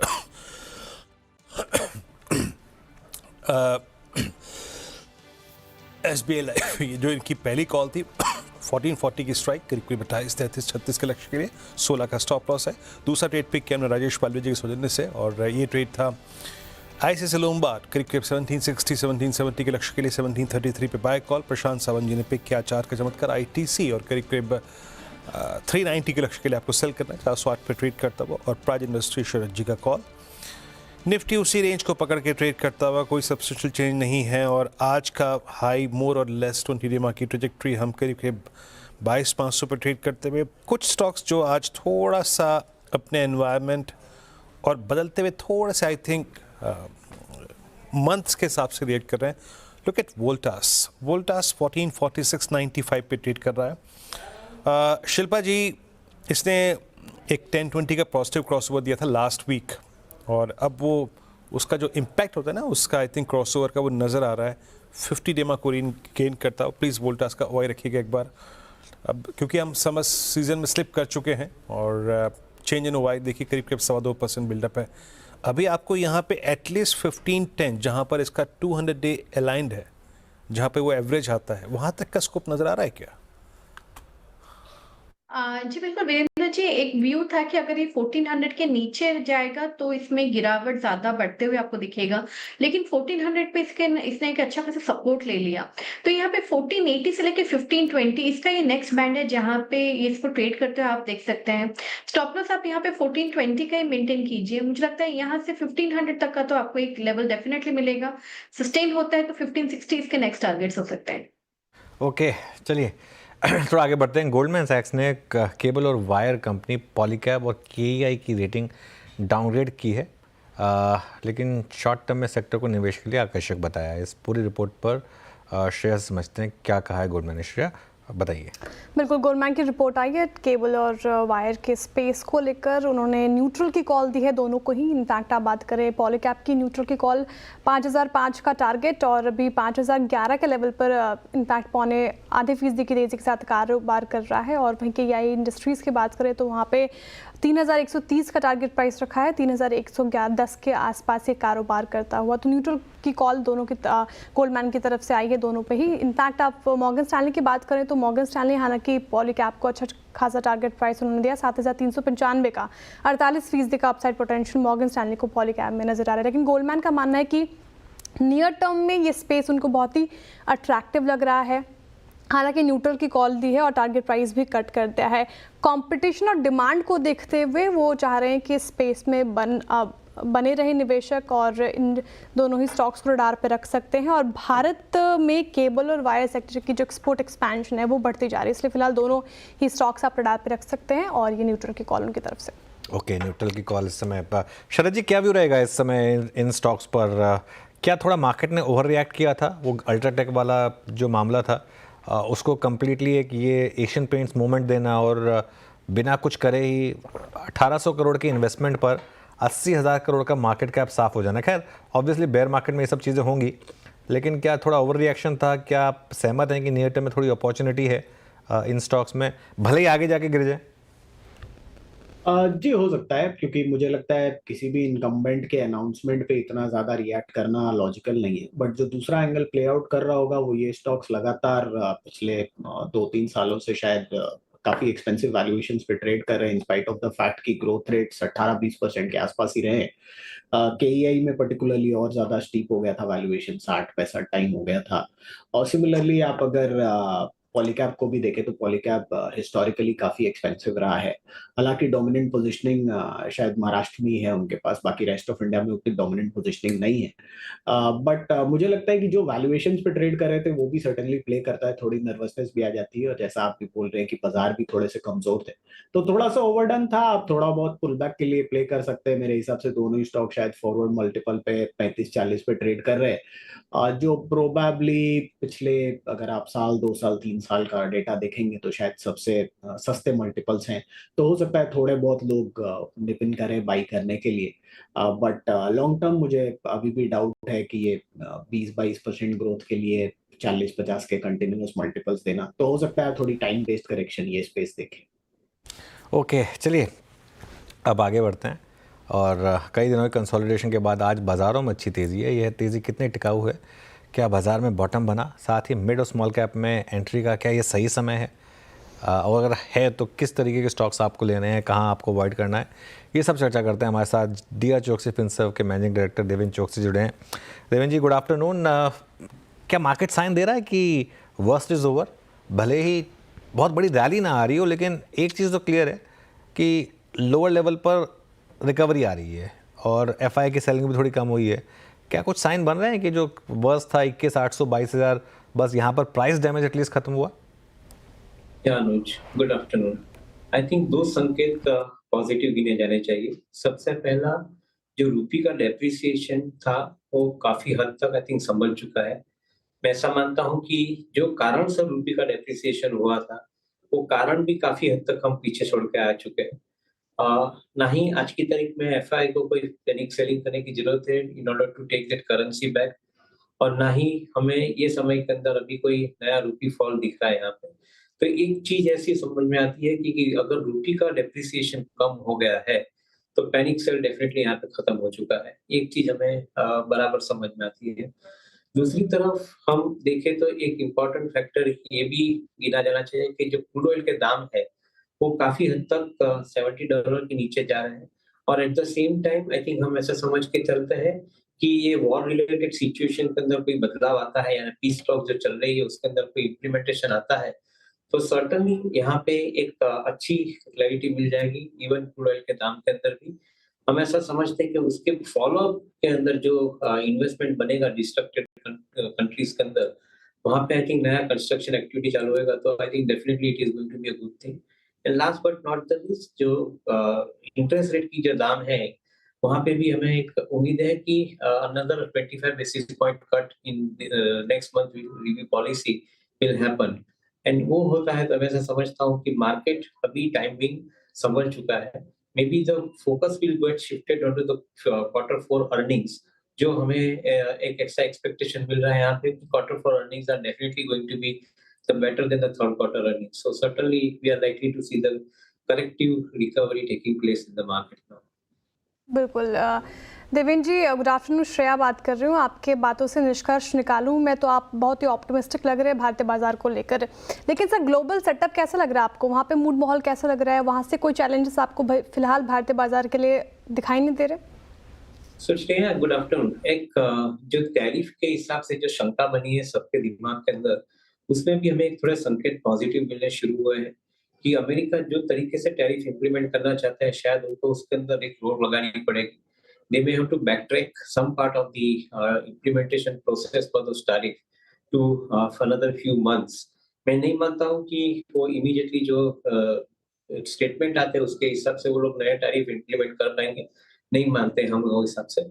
अगर ये प्रक्रिया स्लो डाउन हो जाती है टैरिफ के इंप्लीमेंट करने की, तो सर्टेनली मार्केट के लिए एक सर्टेनिटी फैक्टर बैठ जाता है, और मैं ऐसा समझता हूँ कि ये सर्टेनिटी फैक्टर के साथ में ग्लोबल मार्केट संभल जाएंगे, and at the same time Indian market definitely better रहेंगे, क्योंकि इंडिया मार्केट के अंदर जो हिसाब से इकोनॉमी का ग्रोथ चल रहा है और जो हिसाब से मार्केट के वैल्यूएशन कम हुए हैं, मैं ऐसा समझता हूँ कि एक अच्छा कॉम्बिनेशन है नया इन्वेस्टमेंट करने के लिए। So certainly I think we remain more positive about the global uncertainty than before. Okay, ये है व्यू आपका इस वक्त है। मीनवेल थोड़ा सा आप जरा कुछ स्विंग्स पे ध्यान दीजिए इंट्राडे ट्रेड पे। अभी मैंने वोल्टास का जिक्र किया था, जरा वोल्टास को देखिए क्या क्रैक हुआ है इस स्टॉक का। मतलब इंट्राडे में 10 रुपये का स्विंग देखिए अब डे हाई पर आ चुका है। देवेंद्र जी नमस्कार, मैं इसी के लिए एक आधार बना रहा था अपने अगले प्रश्न के लिए। वाइट गुड सेगमेंट काफ़ी समय से ठंडा पड़ा रहा, स्टॉक से इन्होंने भी पार्टिसिपेट किया है सेल ऑफ में, एंड स्पेशली आई मीन जिस प्रकार का तापमान हम इस बार इन गर्मियों में एक्सपेक्ट कर रहे हैं, आपका व्यू वाइट गुड सेगमेंट में इस वक्त लेने लायक क्या है? और क्या एक ऐसे समय में जब मेटल्स के प्राइस थोड़े से फर्म हो रहे हैं, क्या प्रोस्पेक्टिव रखना चाहिए इस स्पेस पे? सो वीरेंद्र, आई थिंक ऐसा मान के चलते हैं कि ये जो सीजन है थोड़ी जल्दी शुरू हुई है, एंड नॉर्मली हम इनके चलते 3 या 4 महीने का एक पीरियड मिलता है समर्स के अंदर व्हाइट गुड्स कंपनी के लिए। ये साल के अंदर शायद मेरे ख्याल से 2 या 3 वीक एक्स्ट्रा मिल रहे हैं। I think so that is one positive thing which we are probably expecting out of the season per se, और उसका डायरेक्ट इम्पैक्ट आता है I think on the consumption in the space of I think where the higher amount of white goods consumption take place. Fortunately budget के माध्यम से भी देखें तो जो हिसाब से अगले साल के अंदर टैक्स रेट के अंदर बचत होने वाली है, वो बचत को भी ध्यान में रखें तो I think consumer will be more forthright in spending money going forward in 25-26। So मैं ऐसा समझता हूँ कि आई थिंक ये सेगमेंट के अंदर एक तेजी बनती है। प्राइस के अंदर जो करेक्शन आया है वो प्राइस के अंदर का करेक्शन भी थोड़ा मीनिंगफुल करेक्शन गिना जाना चाहिए।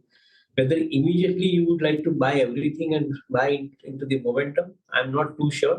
But selectively, some companies may offer an opportunity current level से 10-15% के आसपास का रिटर्न कमाने के लिए। ओके, अच्छा ये अभी जिस चीज़ का फैक्टर का जिक्र किया मैंने वोल्टास पर, आई थिंक सेगमेंट पे आपका व्यू मालूम चल गया। मेटल्स ने देवेंद्र जी डॉलर इंडेक्स कोलैप्स के साथ बहुत स्ट्रॉन्ग मूव दिया, अच्छा मूव आया। ये इसे सिर्फ आप एक ट्रेडिंग स्विंग मान रहे हैं या फिर ये एक सीरियस बास्केट है to pick at least for I think next 2 quarters? अगर ये वॉर रिलेटेड सिचुएशन कंट्रोल में आ जाती है तो मैं ऐसा समझता हूँ कि आई थिंक उसके बाद का जो नेक्स्ट मूव रहेगा वो मेटल के लिए ग्लोबली बहुत बेनिफिशियल मूव रहना चाहिए, क्योंकि जो हिसाब से वॉर अफेक्टेड कंट्रीज हैं उनके अंदर कंस्ट्रक्शन की नई प्रक्रिया चालू होगी, तो global demand is expected to probably remain firm, and firm global demand का मीनिंग ये होता है कि मेटल के दाम जो है वो मेरे ख्याल से स्टेडी हो जाएंगे। अदरवाइज कमोडिटी क्रूड के दाम कम होते हैं तो मेटल के दाम सॉफ्ट होने की संभावना रहती है, बट ये समय के अंदर ये चीज नहीं बनती है। तो मैं ऐसा समझता हूँ कि कमोडिटी क्रूड के दाम कम रहेंगे, मेटल की डिमांड बढ़ने के साथ में उनके सेलिंग प्राइस मार्केट के अंदर स्टेबल रहेंगे, and because of that I think the opportunity to see better performance in the books of the metal commodity company would remain relatively higher in 25-26. So given that kind of a outlook that we are carrying, हमें ऐसा लगता है कि metal commodity company के अंदर आपको शायद एक पोजीशन बनाना है despite of volatility. That position should be created for at least 3 to 9 months to begin with, if not more. Okay बिल्कुल. देवेंद्र जी, इंडसइंड बैंक पर अब क्या व्यू बन रहा है? इंडेक्स का स्टॉक है, बहुत लोग आरबीआई आके क्लैरिफिकेशन दे रहा है कि नहीं कोई दिक्कत नहीं है, भाव टूट के 700 के नीचे आ चुका है, पीएसयू बैंक की वैल्यूएशन हो चुकी है, लेकिन रिस्क हमेशा रहेगा कि अब पता नहीं और क्या निकल कर आए आगे. आप कहाँ पर होंगे इस समय इस पूरी इक्वेशन में? सर एक तो ये डेफिनेटली कंसर्न तो है अनुज कि जिसके अंदर हमें फंडामेंटल प्रोसेस के ऊपर आई थिंक क्वेश्चनिंग है. बट दूसरी तरफ मैं ऐसा समझता हूँ कि the current management may not have the longer period. So उसमें I think the new CEO will have to be recruited maybe in next 1 year time as the indication is. So अगर ये प्रोसेस बनता है तो मैं नहीं मानता हूँ कि इमीडिएटली इन्वेस्टर को कोई बेनिफिट लंबा मिलना चाहिए समय के अंदर. ऑन द कॉन्ट्री शायद मार्केट में जो फॉल है उसके अंदर एक रैली आती है, राइज आता है और राइज के अंदर बिकवाली आएगी, ऐसा मेरा मानना है. क्योंकि एक तरफ बैलेंस शीट क्लीन करना ये प्रक्रिया जरूर चालू रहेगी. एट द सेम टाइम जो नेसेसरी प्रोविजंस है वो प्रोविजंस इंप्लीमेंट करने पड़ेंगे बुक्स के अंदर. तो शायद एक वन बुक के अंदर शायद वो नहीं भी हो पावे. It may take couple of quarters.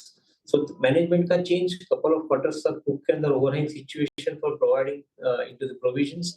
मैं ऐसा समझता हूँ कि थोड़ा टाइम के लिए बैंक के अंदर इमीडिएट अपसाइड शायद एक स्विंग के साथ में ट्रेडिंग के लिए मिल सकती है.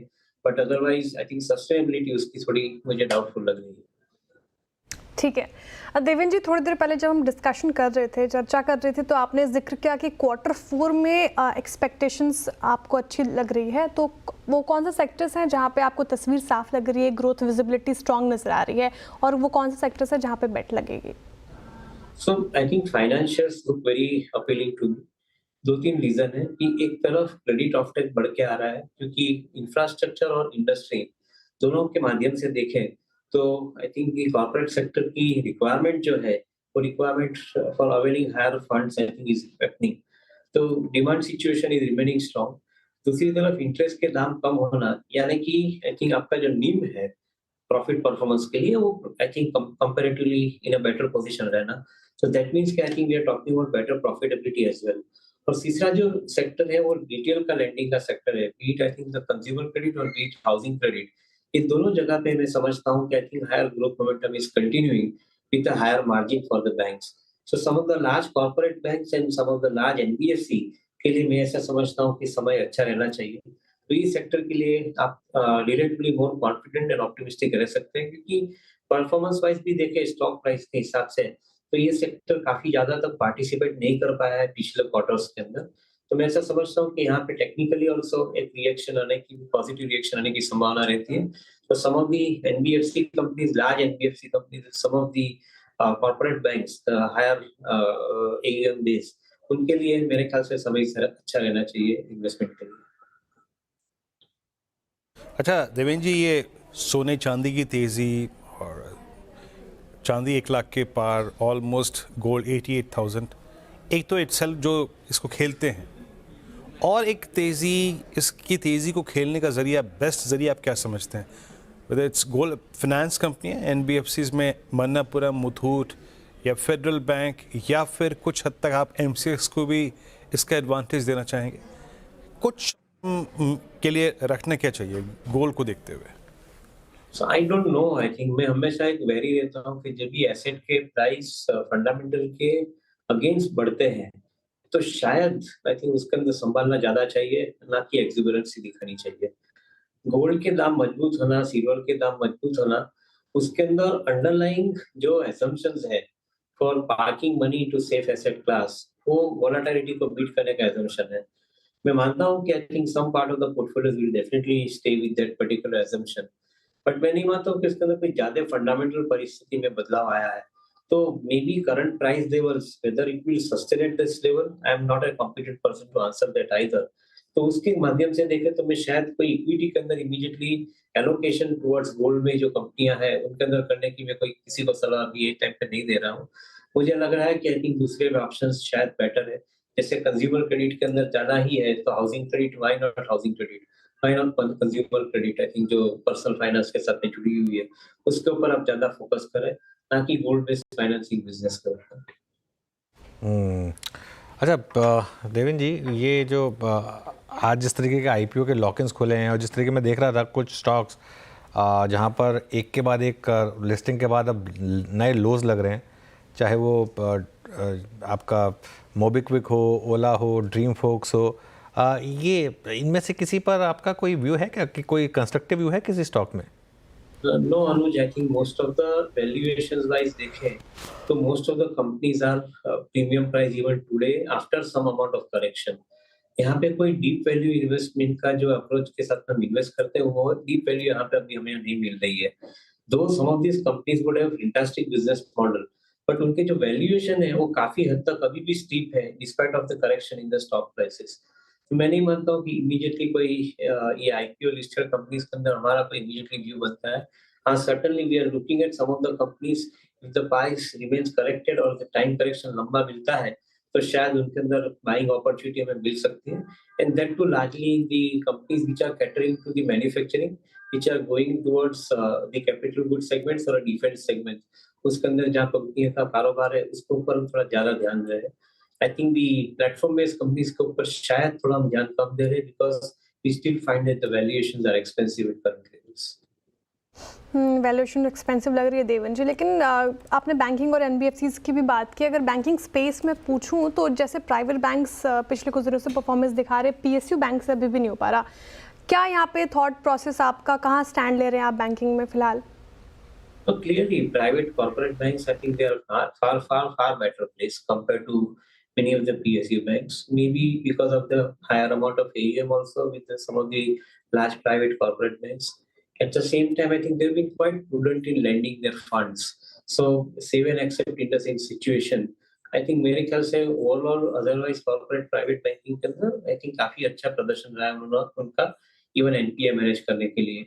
इवन द लार्जर कंपनीज जो है एनबीएफसीज के अंदर बजाज फाइनेंस जैसी कंपनियां हैं, they are also relatively performing far better and I think with a very prudent risk management policy. So मैं ऐसा समझता हूं कि I think the quality matters in this kind of uncertainty. जहां पे आप इवन थोड़ा प्रीमियम भी देना चाहे तो क्वालिटी स्टॉक्स के अंदर देते हैं, that is you are protecting your downside risk to a greater extent. Okay Deven ji, आखिरी प्रश्न आपसे, क्योंकि मैंने कमोडिटीज को लेकर काफ़ी बात की, मेटल्स को लेकर डॉलर इंडेक्स का जिक्र किया। ये लास्ट रिपोर्टेड नंबर्स के आधार पे केमिकल बास्केट में स्टॉक्स अच्छा रन कर रहे हैं। लीडरशिप एसआरएफ ने रखी है, यूपीएल के नंबर्स में इस बार अच्छा टर्न अराउंड था, उसने स्ट्रांगली रिएक्ट किया है। ये दो इस वक्त बहुत स्ट्रॉन्ग प्राइस परफॉर्मर हैं केमिकल बास्केट में। एनीथिंग मतलब जो आपको इम्प्रेस कर रही है केमिकल्स में इस वक्त इस प्राइस पे? So good part is Virendra की जो हिसाब से कमोडिटी के दाम घट रहे हैं because of the influence of lower crude prices, और केमिकल कंपनियों के अंदर आई थिंक इनपुट कॉस्ट कम होना और बिजनेस सिचुएशन नॉर्मल होना, ये एक अच्छा कॉम्बिनेशन गिना जाता है। आई थिंक पिछले क्वार्टर्स के अंदर एक चैलेंज ऐसी बनी थी कि आपको कमोडिटी के दाम यानी इनपुट कॉस्ट हायर लेती थी और सामने आपका जो ऑफटेक था वो ऑफटेक के अंदर अनसर्टेनिटी बनी थी काफी कंपनियों के अंदर। Today that situation is a past. Maybe you are now seeing a sustainability in the offtake situation for many of the chemical companies, those who are even exporting by way of API also, and at the same time I think CDMO process के जो भी अंदर काम करते हैं उसके अंदर भी उनको एक better opportunity मिल रही है। So मैं ऐसा समझता हूँ कि I think many of the specialty chemical companies will remain relatively better placed in coming quarters, both from margin perspective as well as from the top line perspective. Okay Deven ji, बहुत बहुत शुक्रिया आप इस कार्यक्रम में शामिल हुए। सभी स्टॉक्स पे इंडिसेस पे अपनी राय रखी आपने, बहुत बहुत शुक्रिया। निफ्टी को लेके आइए। निफ्टी जिस छोर को पकड़ के जा रहा है वही है 22,500 और डे हाई 20 डे में। निफ्टी बैंक करीब 48,360 और निफ्टी आईटी क्लोजिंग जाते थे देखो तो बिल्कुल flat. Anuj, levels to watch, I approach for tomorrow Tuesday. देखिए वीरू, मेरा मन है ये कहने का कि लॉन्ग्स कैरी करिए, बस सिर्फ एक चीज़ से नहीं कह रहा हूँ, क्योंकि हम बहुत करीब हैं एक बहुत क्रूशल रेजिस्टेंस के 20 डे के। आई थिंक वो फॉलिंग है। कल जब हम दिन की शुरुआत करेंगे तो शायद वो 20 डे 22,580 के आसपास ही हो जो आज का हाई था, तो उस हिसाब से एक रिस्क रहेगा हमेशा। तो इसके लिए मैं ये कहूँगा कि थोड़ा सा आप न्यूट्रल होकर जाएँ घर। निफ्टी और बैंक निफ्टी बहुत क्रूशल रेजिस्टेंस के करीब हैं, मेक और ब्रेक लेवल्स हैं ये। और अगर आपने 22,600 निफ्टी पर क्रॉस किया और अगर आपने 48,500 बैंक निफ्टी पर क्रॉस किया तो मुझे लग रहा है कि फिर एक ब्रेकआउट होगा। अगर आप इसको प्रीएम्प्ट करना चाहते हैं, एक अप्रोच ये हो सकती है कि आप कैरी करें और हेज कर लें अपने आप को, वो एक अप्रोच हो सकती है। वरना फिर कल फ्रेश आके देखें, क्योंकि क्या होता है ना, जब आप रेंज में होते हैं ना तो रेंज के अपर एंड पे ऐसा ही लगता है कि बस अब ब्रेकआउट हो रहा है, बस अब ब्रेकआउट हो रहा है। लेकिन कई बार देखा हमने कि वो ब्रेकआउट फेल हुए। तो एक फेल ब्रेकआउट का, वो भी 20 डेमा के इतने करीब, निफ्टी और बैंक निफ्टी दोनों का आज का हाई मेरे ख्याल से 20 डेमा होगा। तो इसके लिए मैं थोड़ा सा वीरू कहूँगा कि थोड़ा सा एक दिन और दे लें, क्या फ़र्क पड़ेगा, है ना। दिन और दे लें, क्योंकि एक बड़ा एवरेज, क्रिटिकल एवरेज जो कि दिशा परिवर्तन का एक बड़ा सूचक होता है, वो काफ़ी नज़दीक खड़ा है। तो इसीलिए आपको कोई सब्सटेंशियल चीज़ें यहाँ से कैरी नहीं कर रही, गो न्यूट्रल। एक काम करते हैं, यतिन से बात कर लेते हैं। यतिन है कि डायरेक्टर साहब? ओके, पहले एक काम कर, BTS रेट्स को कैरी करते हैं। मानस, क्या कैरी करेंगे आप? देखिए, बेट वही होगा। आज मॉर्निंग में जो मैंने रिकमेंडेशन दिया था, SRF पे एक BTST कॉल लेना चाहिए। मैंने मॉर्निंग में 3040 के टारगेट दिए थे, लेकिन मेरा समझना है कि आज के ब्रेकआउट के बाद आपको शायद 3100 रुपए तक के टारगेट देखने को मिल सकते हैं। तो अगर एक BTST ट्रेड ले रहा होगा तो SRF के फ्यूचर में खरीदारी करके जाएंगे। अब आपको जो स्टॉप लॉस लगाने हैं वो है, मैं एक बता देता हूँ आपको। जो स्टॉप लॉस लगाने हैं वो है 2969 के 2969 के स्टॉप लॉस से खरीदारी करेंगे SRF के फ्यूचर में, जो कि 3006 चल रहा है, और टारगेट सेट करेंगे 3100 रुपए का। ठीक है, SRF के फ्यूचर में खरीदारी की राय मानस जी की तरफ से आते हुए, शिल्पा जी आप बताइए आप क्या कैरी करेंगी कल के लिए BTST STBT? जी, BTST डीमार्ट में रहेगा। डीमार्ट मुझे लगता है कि अच्छे रेंज ब्रेकआउट पे है। 3800 के ऊपर इसका सस्टेनेंस, नेक्स्ट टारगेट्स ऑफ 3950 से 4000 तक जाना चाहिए। तो यहाँ पे 4000 का कॉल ऑप्शन हमने प्रभुदास लीलाधर में ये वीकली के हिसाब से इसको रेकमेंड किया है, जो रफली 20 रुपए में ट्रेड कर रहा है। स्टॉप लॉस 7 रुपए का है and looking for targets of 50 से लेके 80। तो सेम ट्रेड आप यहाँ पे भी हम रेकमेंड कर सकते हैं। ओके, डीमार्ट। गाबा सर, आप क्या कैरी करेंगे कल के लिए? मेरे ख्याल से बायोकॉन पर ध्यान देना चाहिए on the long side. Trade करा है 333.65, करीब 2 रुपए का होना चाहिए, स्टॉप लॉस ज्यादा नहीं। अपसाइड टारगेट 340 के नजर आते हैं बायोकॉन।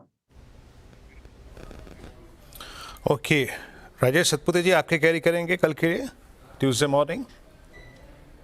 वीरेंद्र जी, देखिए फार्मा पे ही नजर रहेगी, उसमें से मेरा पिक रहेगा डॉक्टर रेड्डीज। एक ब्रेकआउट था करीबन 1140 का, तो 1130 का स्टॉप लॉस रखेंगे। 1150 चल रहा है, तो लॉन्ग साइड का ट्रेड होगा। स्टॉप लॉस जैसे 1130, टारगेट रहेगा करीबन 1180 से लेके 1200। रेड्डी डे हाई के आसपास क्लोज होने की तैयारी, बाई साइड की ट्रेड राजेश जी की तरफ से। अब पालवे जी आप बताइए आप क्या पिक कर रहे हैं कल के सत्र के लिए? तो श्रेया जी, UPL पे यहाँ पे बाय करने की सलाह रहेगी। ये स्टॉक में आज एक अच्छी through out the day strength देखने को मिली है। हमें लगता है यहाँ पे फर्दर फॉलोअप मोमेंटम कल के सेशन में आते हुए दिख सकता है। 645 650 तक के अपसाइड के टारगेट एक्सपेक्ट कर रहे हैं। डाउन साइड में स्टॉप लॉस जो रखना होगा वो करीब होगा 618 के आसपास। ओके, प्रशांत जी आपका ट्रेड क्या रहेगा कल के लिए? तो अनुज जी, यहाँ पे कैनफिन होम में एक अच्छी डिप आई थी 20 दिनों के एवरेज पे, वहां से आज का जो मूव है almost closing near day high. मैं यहाँ पे बाय रेकमेंड करूंगा 624 पे। स्टॉप लॉस होगा 612 612। यहाँ से जो टारगेट मुझे लग रहा है वो होगा 650 55 655। तो ये कैनफिन होम्स ये हो गई इस समय प्रशांत जी के पिक का। पिछले 6 महीनों में बाज़ार में लगातार गिरावट है, निवेशकों का पोर्टफोलियो, म्यूचुअल फंड सब में नुकसान है। लेकिन म्यूचुअल फंड की एक कैटेगरी ऐसी भी है जिसने गिरते बाज़ार में ना सिर्फ पैसा संभाला है बल्कि आपको मुनाफा कमा कर दिया है। जी हाँ, कौन से हैं वो फंड्स? और मिताली के पास चलते हैं और जानते हैं कि कैसे इन्होंने आउट परफॉर्म किया। मिताली, गुड आफ्टरनून, बताइए। Good afternoon. तो पिछले 6 महीने में कि जैसा आपने जिक्र किया, ग्लोबल अनसर्टेनिटीज़ और यूएस की पॉलिसीज़ के कारण इंडियन मार्केट्स में हमें हेवी सेलिंग प्रेशर देखने को मिला है। निफ्टी भी यहाँ पे 17% करेक्ट होता हुआ नजर आया, लेकिन सरप्राइजिंगली आर्बिट्रेज फंड्स जो है यहाँ पे इन्होंने अपने निवेशकों को इस गिरते मार्केट में भी 3% का एवरेज रिटर्न दिया है। तो आखिर क्या होते हैं आर्बिट्रेज फंड्स, उस पर बात करें तो आर्बिट्रेज फंड्स एक लो रिस्क हाइब्रिड इंस्ट्रूमेंट्स होते हैं जहाँ पे 65 65% से ज़्यादा पैसा इक्विटी में इन्वेस्ट किया जाता है और बाकी का जो पैसा है वो डेट या मनी मार्केट इंस्ट्रूमेंट्स में ये लोग इन्वेस्ट करते हैं। तो जो स्टॉक प्राइसेस का डिफरेंस होता है उसको कैपिटलाइज करके रिटर्न जनरेट करते हैं। स्टॉक की जो करंट प्राइस है और फ्यूचर प्राइस का जो गैप है उसके डिफरेंस को कैपिटलाइज करके यहाँ पे रिटर्न जनरेट किए जाते हैं। तो वॉलेटाइल मार्केट में भी इस तरह से इसने अपने इन्वेस्टर्स को यहाँ पे पॉजिटिव रिटर्न्स जनरेट करके दिए। 3 कैटेगरीज ऑफ फंड्स पे हम नज़र डालें अगर, आर्बिट्रेज फंड्स, इक्विटी सेविंग्स और हाइब्रिड फंड्स यानी मल्टी एलोकेशन फंड्स पे, तो आप देखेंगे कि इन 6 महीनों में जो AUM है यहाँ पे इंक्रीज होता हुआ नजर आया है। साथ ही पर्टिकुलरली आर्बिट्रेज फंड्स ने यहाँ पे 3.7% का एवरेज रिटर्न अपने इन्वेस्टर्स को दिया और बाकी जो 2 फंड्स है मल्टी एसेट एलोकेशन और इक्विटी, यहाँ पे भी इन्होंने निफ्टी से कम गिरकर अपने इन्वेस्टर्स को थोड़ा कम निराश किया है। आर्बिट्रेज फंड्स की अगर आगे और बात करें तो जो उनका AUM है यार, ये इनफ्लो जो हुआ है इनके बीच में वो पिछले 2 महीने में हमें बढ़ता हुआ नजर आ रहा है। यहाँ पे देखिए 4,292 करोड़ के आसपास यहाँ पे इन्वेस्टमेंट, पिछले फरवरी में भी यहाँ पे 3,500 करोड़ के इन्फ्लोज नजर आए। तो मार्केट की वॉलेटिलिटी का फायदा उठाते हुए आर्बिट्रेज फंड्स जो है ये अपने निवेशकों को काफी अच्छे रिटर्न्स देते हुए यहाँ पे नजर आए। बिल्कुल शानदार। पता करना पड़ेगा कौन से हैं आखिरकार ये फंड्स इतना जिन्होंने इस मार्केट में रिटर्न्स दिए। मिताली शुक्रिया। चलिए अब बीरू के पास चलते हैं, आज की मार्केट बेट जान लेते हैं। बीरू बताइए। जी ब्रेथ को देखते हैं अनुज, और एक बार निफ्टी आईटी को लेकर आइए। मेरे ख्याल से निफ्टी आईटी स्थिर हो गया है, पॉजिटिव हो गया है, इसका इम्पैक्ट पड़ेगा डेफिनेटली मार्केट ब्रेथ पर। और आपकी स्क्रीन पे वो देखिए इम्प्रूव्ड मार्केट ब्रेथ वर्सेस अगर आप देखें जो ये मैंने शीट 12 बजे देखी थी उससे थोड़ी सी इम्प्रूव है। ये 108 लॉन्ग, 66 में शॉर्ट कवरिंग, 38 में शॉर्ट और मात्र लॉन्ग अनवाइंडिंग में, यानी प्रॉफिट्स को कैश में कन्वर्ट करने की जो फीलिंग और जो फैक्टर था वो थोड़ा कम था। That's good. लॉन्ग आगे देखते हैं कहाँ पे बना हुआ। इसमें केमिकल्स होंगे, इसमें आई थिंक एक्सचेंजेस होंगे। MCX yes करीब 4% ऊपर। बाकी वरुण बेवरेजेस, अदानी ग्रीन जिसमें शुक्रवार को भी नहीं गुरुवार को भी लॉन्ग क्रिएट हुआ था। डॉक्टर एडीज यहाँ पे Avenue supermart, short covering Berger paints में हुड को आज फर्स्ट टिक से ही काफ़ी स्ट्रॉन्ग था। JSW एनर्जी, क्रूड का पुल बैक ONGC को बेनिफिशियल फैक्टर था तो ये चला आज। बाकी शॉर्ट बिल्डर था PV इन्फोटेक में, Hero motor Corp, NALCO, Sona BLW और IDFC फर्स्ट बैंक। और लॉन्ग अनवाइंडिंग थी आज Samvardhana Motherson, overall ultimate, tube investments, Jio financial services और CDSL।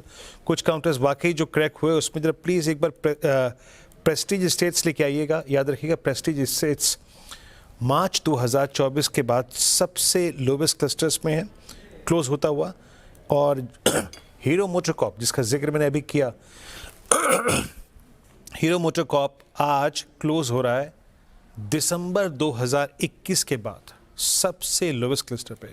मानस मुझे याद है अच्छी तरीके से वो नवंबर 2017 में जो ड्रीम ब्रेकआउट आया था इस स्टॉक में, उसके बाद एक वर्टिकल राइज था करीब 1,000 रुपए का। अगला जो पॉइंट तो 3200-3300 पे ही है जो एक वैलिड सपोर्ट का है जो कि नवंबर 3rd वीक का है। आपका व्यू क्या कह रहा है? आई मीन जिसके पास शॉर्ट है वो कहाँ तक कैपिटलाइज करे हीरो मोटर कॉप पे? तो देखिए जब तक 20 डे मूविंग एवरेज के नीचे ट्रेड करता रहे अपनी शॉर्ट के पोजीशन में आप बिल्कुल बने रह सकते हैं। और आपने बिल्कुल सही टारगेट चूज किया है कि 3200-3300 ये यहाँ पर एक सपोर्ट है, तो हो सकता है वहां पर स्टॉक सपोर्ट ले। लेकिन अगर वो लेवल ब्रेक होते हैं तो जो नेक्स्ट टारगेट होगा वो करीब 3000 का होगा। अभी तक का स्ट्रक्चर निगेटिव है, इसलिए खरीदारी ना करें और उछाल पे लॉन्ग पोजीशन से निकलने की कोशिश करें। और अगर शॉर्ट पोजीशन है तो 20 डे मूविंग एवरेज के ऊपर स्टॉप लॉस लगा के पोजीशन को होल्ड करें। ओके चलिए, तो ये समय हीरो मोटर कॉप पर एक व्यू। मार्केट का पंचनामा 335 पर शेयर में जुड़ेंगे आपके साथ। एक टीजर लेते हैं, लेकिन उसका श्रेया बताइए क्या सवाल आ रहे हैं? सवाल तो बहुत है, लेकिन हम NBFCs के ऊपर काफ़ी चर्चा करते हैं। अभी मार्केट एक्सपर्ट भी बात कर रहे थे जिस तरीके से यहाँ पे हमें तेज़ी देखने को मिल रही है। बजाज फिनसर्व टॉप गेनर्स में शामिल, जिनके पास है वो क्या करें? अभी लॉन्ग कैरी करें, होल्ड कर सकते हैं? मेरे ख्याल से इंश्योरेंस स्टॉक्स में एक अच्छा ट्रैक्शन आपको दिख रहा है श्रेया, तो आप चाहें तो कैरी कर सकते हैं। वैसे भी एक ऐसा स्टॉक है जिसमें अगर आप हिस्टोरिकल रिकॉर्ड उठा के देखेंगे इसने पैसा बनाया ही है, आपका गंवाया तो है नहीं। तो इसके लिए आई थिंक ट्रेडर हो, इन्वेस्टर हो, सबका जब अगर कोई स्टॉक पैसा बना रहा हो तो उसमें कोई बहुत ज़्यादा सोचने की ज़रूरत नहीं, मेरे ख्याल से कैरी कर सकते हैं। कैरी कर सकते हैं। एक और सवाल शालिनी जी पूछ रही हैं, अब 2 सेक्टर आज इन रेड क्लोज हो रहे हैं, IT और FMCG का ये पैक ब्रिटानिया देखिए, ये स्टॉक लूजर्स में शामिल 1.5% की गिरावट के साथ है। ब्रिटानिया के पोर्टफोलियो में है, इस गिरावट में उनको क्या करना चाहिए, या फिर वो ऐड करें या फिर अभी अवॉइडेड से नो? देखिए ब्रिटानिया, मैं सिर्फ आज की बात नहीं कर रहा हूँ, मैं एक बार ना ब्रिटानिया का आपको अगर मुझे 3 साल का चार्ट दिखा दें या 5 साल का चार्ट दिखा दें, एक बार वो देख लेते हैं ब्रिटानिया का, और उसके बाद मैं इसके बारे में आपको एक बात बताता हूँ। इसने ना अपना वो जो जैसे कहते हैं ना मोजो था वो खो दिया। आप देखिए, आप ये 3 साल का चार्ट है, और अगर 5 साल का भी है तो ये देखते हैं 74%, ठीक है ना। अब इसमें स्टॉक जो है ये काफ़ी रेंज बाउंड हो गया। एक टाइम था ब्रिटानिया काफ़ी शानदार कंपाउंडिंग दिखा रहा था आपको, इसने काफ़ी समय से वो बंद कर दिए। तो just to give an example, ये स्टॉक 2 साल पहले आज के दिन यही था जो आज है, तो 2 साल में 0 रिटर्न है।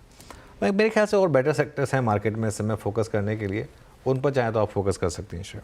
ठीक है, बेटर पिक्स कौन से बेटर पिक्स होंगे सर आपके लिहाज से? ज़रूरी नहीं कि आप एफएमसीजी में ही ढूंढें, लेकिन आपको थोड़ा सा और सेक्टर्स ढूंढना होगा। हाँ, काफ़ी सेक्टर्स वगैरह हैं, उन पर थोड़ा सा काम करना होगा मेरे ख्याल से। ठीक है, अब एक और स्टॉक की बात करते हैं, ट्रेंट। ये आज गेनर्स में शामिल, इसमें भी तेज़ी देखने को मिल रही है। एक बार उसका चार्ट लगाइए, जिस तरीके से तेज़ी आज के सेशन में आई है, लगभग 3% की तेज़ी, डे हाई के आसपास क्लोज होने की तैयारी कर रहा है। पिछले कुछ दिनों में हमने गिरावट देखी ट्रेंट में, अभी कुछ दिनों से हमें तेज़ी देखने को मिल रही है, तो क्या इसके दिन वापस आ रहे हैं या फिर अभी भी क्या लग रहा है आपको, आपका स्टैंड क्या होगा यहाँ पर? देखिए, एक सेंस बन रही है कि प्राइस डैमेज खत्म हुआ है। वो जो 8000 प्लस वाला स्टॉक था, एक इसका आई थिंक 6 महीने का चार्ट रखिए, 8300 वाला स्टॉक गिर के 3800 तक आया। 52 वीक हाई से ऑलमोस्ट 52 वीक लो तक आए हम। प्राइस डैमेज लग रहा है ख़त्म हो गया, लेकिन अगर अप्रैल के क्वार्टर में फिर अगर थोड़े से नंबर में हल्की सी भी मिस आ गई तो ये फिर गिर सकता है। तो इसके लिए मुझे लग रहा है कि थोड़ा सा केयरफुल रहें यहाँ पर।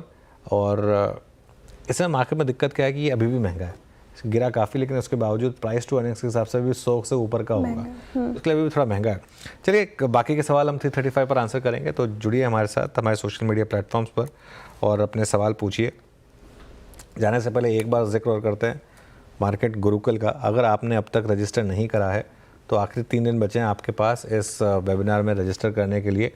और ध्यान रखिएगा, इस मार्केट में जो सीखेंगे वही अगली मार्केट में कमाएंगे। जी हाँ, ये बेयर मार्केट है, परफेक्ट मौका है आपके पास। इनफैक्ट मैं लोगों को ये कहूँगा कि 2 दिन भले ट्रेड ना करें, उससे आपके 4000 रुपये बचेंगे ही, और उससे इस गुरुकुल में पार्टिसिपेट करें, क्योंकि आपको इसमें बहुत इंटरेस्टिंग चीज़ें सीखने को मिलेंगी। ये सारे एक्सपर्ट्स आपके साथ रहेंगे, वीरू में और आशीष रहेंगे मॉडरेट करने के लिए। तो हमारे साथ इस मार्केट गुरुकुल में ज़रूर जुड़िएगा। वीरू जी हाँ, और मात्र अब 3 दिन यानी शनिवार को सुबह सुबह इस पैनल की मुलाकात होगी। मैं अनुज, आशीष होंगे, फिर हेमंत जी, आशीष, उसके बाद पार्थिव। पहले दिन जुड़ेंगे, याद रखिएगा, गुरमीत होंगे। और 21 मार्च तक याद रखिएगा आप रजिस्ट्रेशन कर सकते हैं 9 बजे तक सिर्फ। तो अनुज, मुझे याद आ रहा है पहली श्रृंखला हमने शुरू की थी F&O गुरुकुल की, क्या मज़ेदार वो सेशन था। और अब करते करते इसके 4थे अध्याय पे आ चुके हैं, कमोडिटी गुरुकुल। उसके बाद हमने एंटरप्रेन्योर्स के लिए शुरू किया था, वो क्या था, आई मीन स्टार्टअप्स के लिए। अब इस बार फिर मार्केट गुरुकुल है ना। बिल्कुल वीरू, आई थिंक ये चौथा वो है जिसमें हम दोनों पार्टिसिपेट कर रहे हैं। वैसे टेक्निकली छठा हो गया क्योंकि हम 2 F&O Gurukul, 1 market Gurukul, 1 startup Gurukul और 1 कमोडिटी गुरुकुल, टोटल 5 कर चुके हैं, छठा है। बट हाँ, चौथा ऐसा होगा जिसमें आप और मैं पार्टिसिपेट करने वाले हैं ना।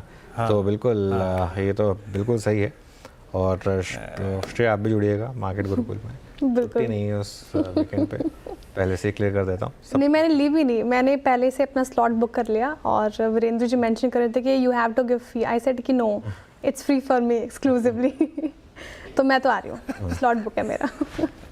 अच्छा, वीरू ने कर दिया होगा आपके लिए, तो ठीक है। वैसे मैं तो कहा था कि जो भी इंटरनल जुड़ेंगे वो भी फी पे करके ही आएंगे वीरू। बाकी खैर ये आपके ड्यूटी पे आना पड़ेगा सैटरडे संडे, फिर ड्यूटी पे आना पड़ेगा सैटरडे संडे फिर। है रोज। बिल्कुल बिल्कुल, वो तो खैर सबको आना ही है। और पिछला वीकेंड लॉन्ग वीकेंड मना लिया सबने, अब थोड़ा सा काम कर लेते हैं इस वीकेंड पे। और उसके लिए हमने एक प्रोविजन भी रखा है, उसके बाद श्रेय आपको अगला वीकेंड जो होगा वो भी एक्सटेंडेड मिल जाएगा, कोई दिक्कत की बात। अगला वीकेंड एक्सटेंडेड वीकेंड के बीच में एक्सक्लूसिवली मेरे लिए। हाँ, चलिए अब एक बार हल्का सा इस क्लोजिंग के आंकड़ों को देख लेते हैं, फिर चलते हैं बड़ी वॉल पे अनुज के पास। क्लोज आ रहा है करीब 22,513 पे, निफ्टी आईटी 22 अंक ऊपर और निफ्टी बैंक लगभग 325 अंक ऊपर। निफ्टी बैंक वाकई बहुत अच्छी परिस्थिति में था और अंतिम दौर में आते आते जिन स्टॉक्स ने वाकई कमाल कर दिया उसमें 2 स्टॉक्स में मोस्ट स्पेशली इनका उल्लेख करूंगा। यूपीएल, जिसका मैंने 2 बजे जिक्र भी किया था, क्या स्मार्ट क्लोज की तरफ बढ़ रहा है। उसके बाद वोल्टास डे हाई पे 1454 पे, और एक संज्ञा होती है टेक्निकल्स में classical text book candle reversal, वो विजिबल था जुबिलेंट फूड्स में 4% ऊपर सिंकिंग जोन से पलटकर आज स्ट्रॉन्ग क्लोज। अनुज के पास चलते बड़ी वॉल पे इस क्लोजिंग को देखने के लिए। अनुज, ओवर टू यू। बिल्कुल। अच्छा, वॉल पे जाएं उससे पहले मैं एक पॉइंट जरूर ऐड करूंगा कि आज का थोड़ा सा मिड कैप एक्शन क्यूरियस रहा, बिकॉज इंडेक्स एक्चुअली सबसे ज़्यादा गेंस के साथ बंद हो रहा है। 0.7% के गेंस के साथ मिड कैप इंडेक्स की बात हो रही है यहाँ पर, और स्मॉल कैप यहाँ पर भी काफ़ी ठीक ठाक ही गेंस रहे। मिड कैप 0.7% के साथ, स्मॉल कैप 0.4 के साथ, लेकिन एडवांस डिक्लाइन काफ़ी क्यूरियस था। एडवांस डिक्लाइन काफ़ी ख़राब था, ऑलमोस्ट 1:1.6 का ये एडवांस डिक्लाइन रहा। मतलब ये उल्टा होना चाहिए था टेक्निकली जिस तरीके से आज मार्केट था, लेकिन खैर कोई नहीं। स्क्रीन पर चलते हैं अब जरा। 120 पॉइंट के गेंद से निफ्टी में 22,518 पर बंद हुए हैं हम। इसका मतलब हमने एक बार फिर से मार्केट में एक क्रूशल लेवल को रिक्लेम किया 22,500 का। अब 20 डे और उसके बाद 22,800 वो क्रूशल लेवल होंगे। आज की हाईलाइट रही निफ्टी आईटी की रिकवरी, क्योंकि सुबह हम खुले थे बड़े नुकसान के साथ, लेकिन फाइनली थोड़ी सी रिकवरी रही यहाँ पर। निफ्टी बैंक 300 पॉइंट की रैली के साथ बंद हुआ। मिड और स्मॉल कैप देखते हैं, 0.7% के गेंस थे मिड कैप में, और स्मॉल कैप में करीब 0.5% के गेंस रहे। इसके अलावा आप देखिए ज़रा एक बार सेक्टोरल हीट मैप, यहाँ देखते हैं किस तरीके के मूव्स रहे। इसमें आप देखिए तो एफएमसीजी, रियल्टी और पीएसयू बैंक, यहाँ पर हल्की सी गिरावट थी, लेकिन उसके अलावा Nifty bank, Nifty financials, metals, pharma, capital goods index, autos, CPSC index, यहाँ सब में आप अच्छी खासी रैली देखने को मिलेगी आपको। निफ्टी का हीट मैप लेकर आइए ज़रा एक बार, देखते हैं किस तरीके के मूव्स रहे। सबसे ऊपर डॉक्टर रेड्डीज़ था आज।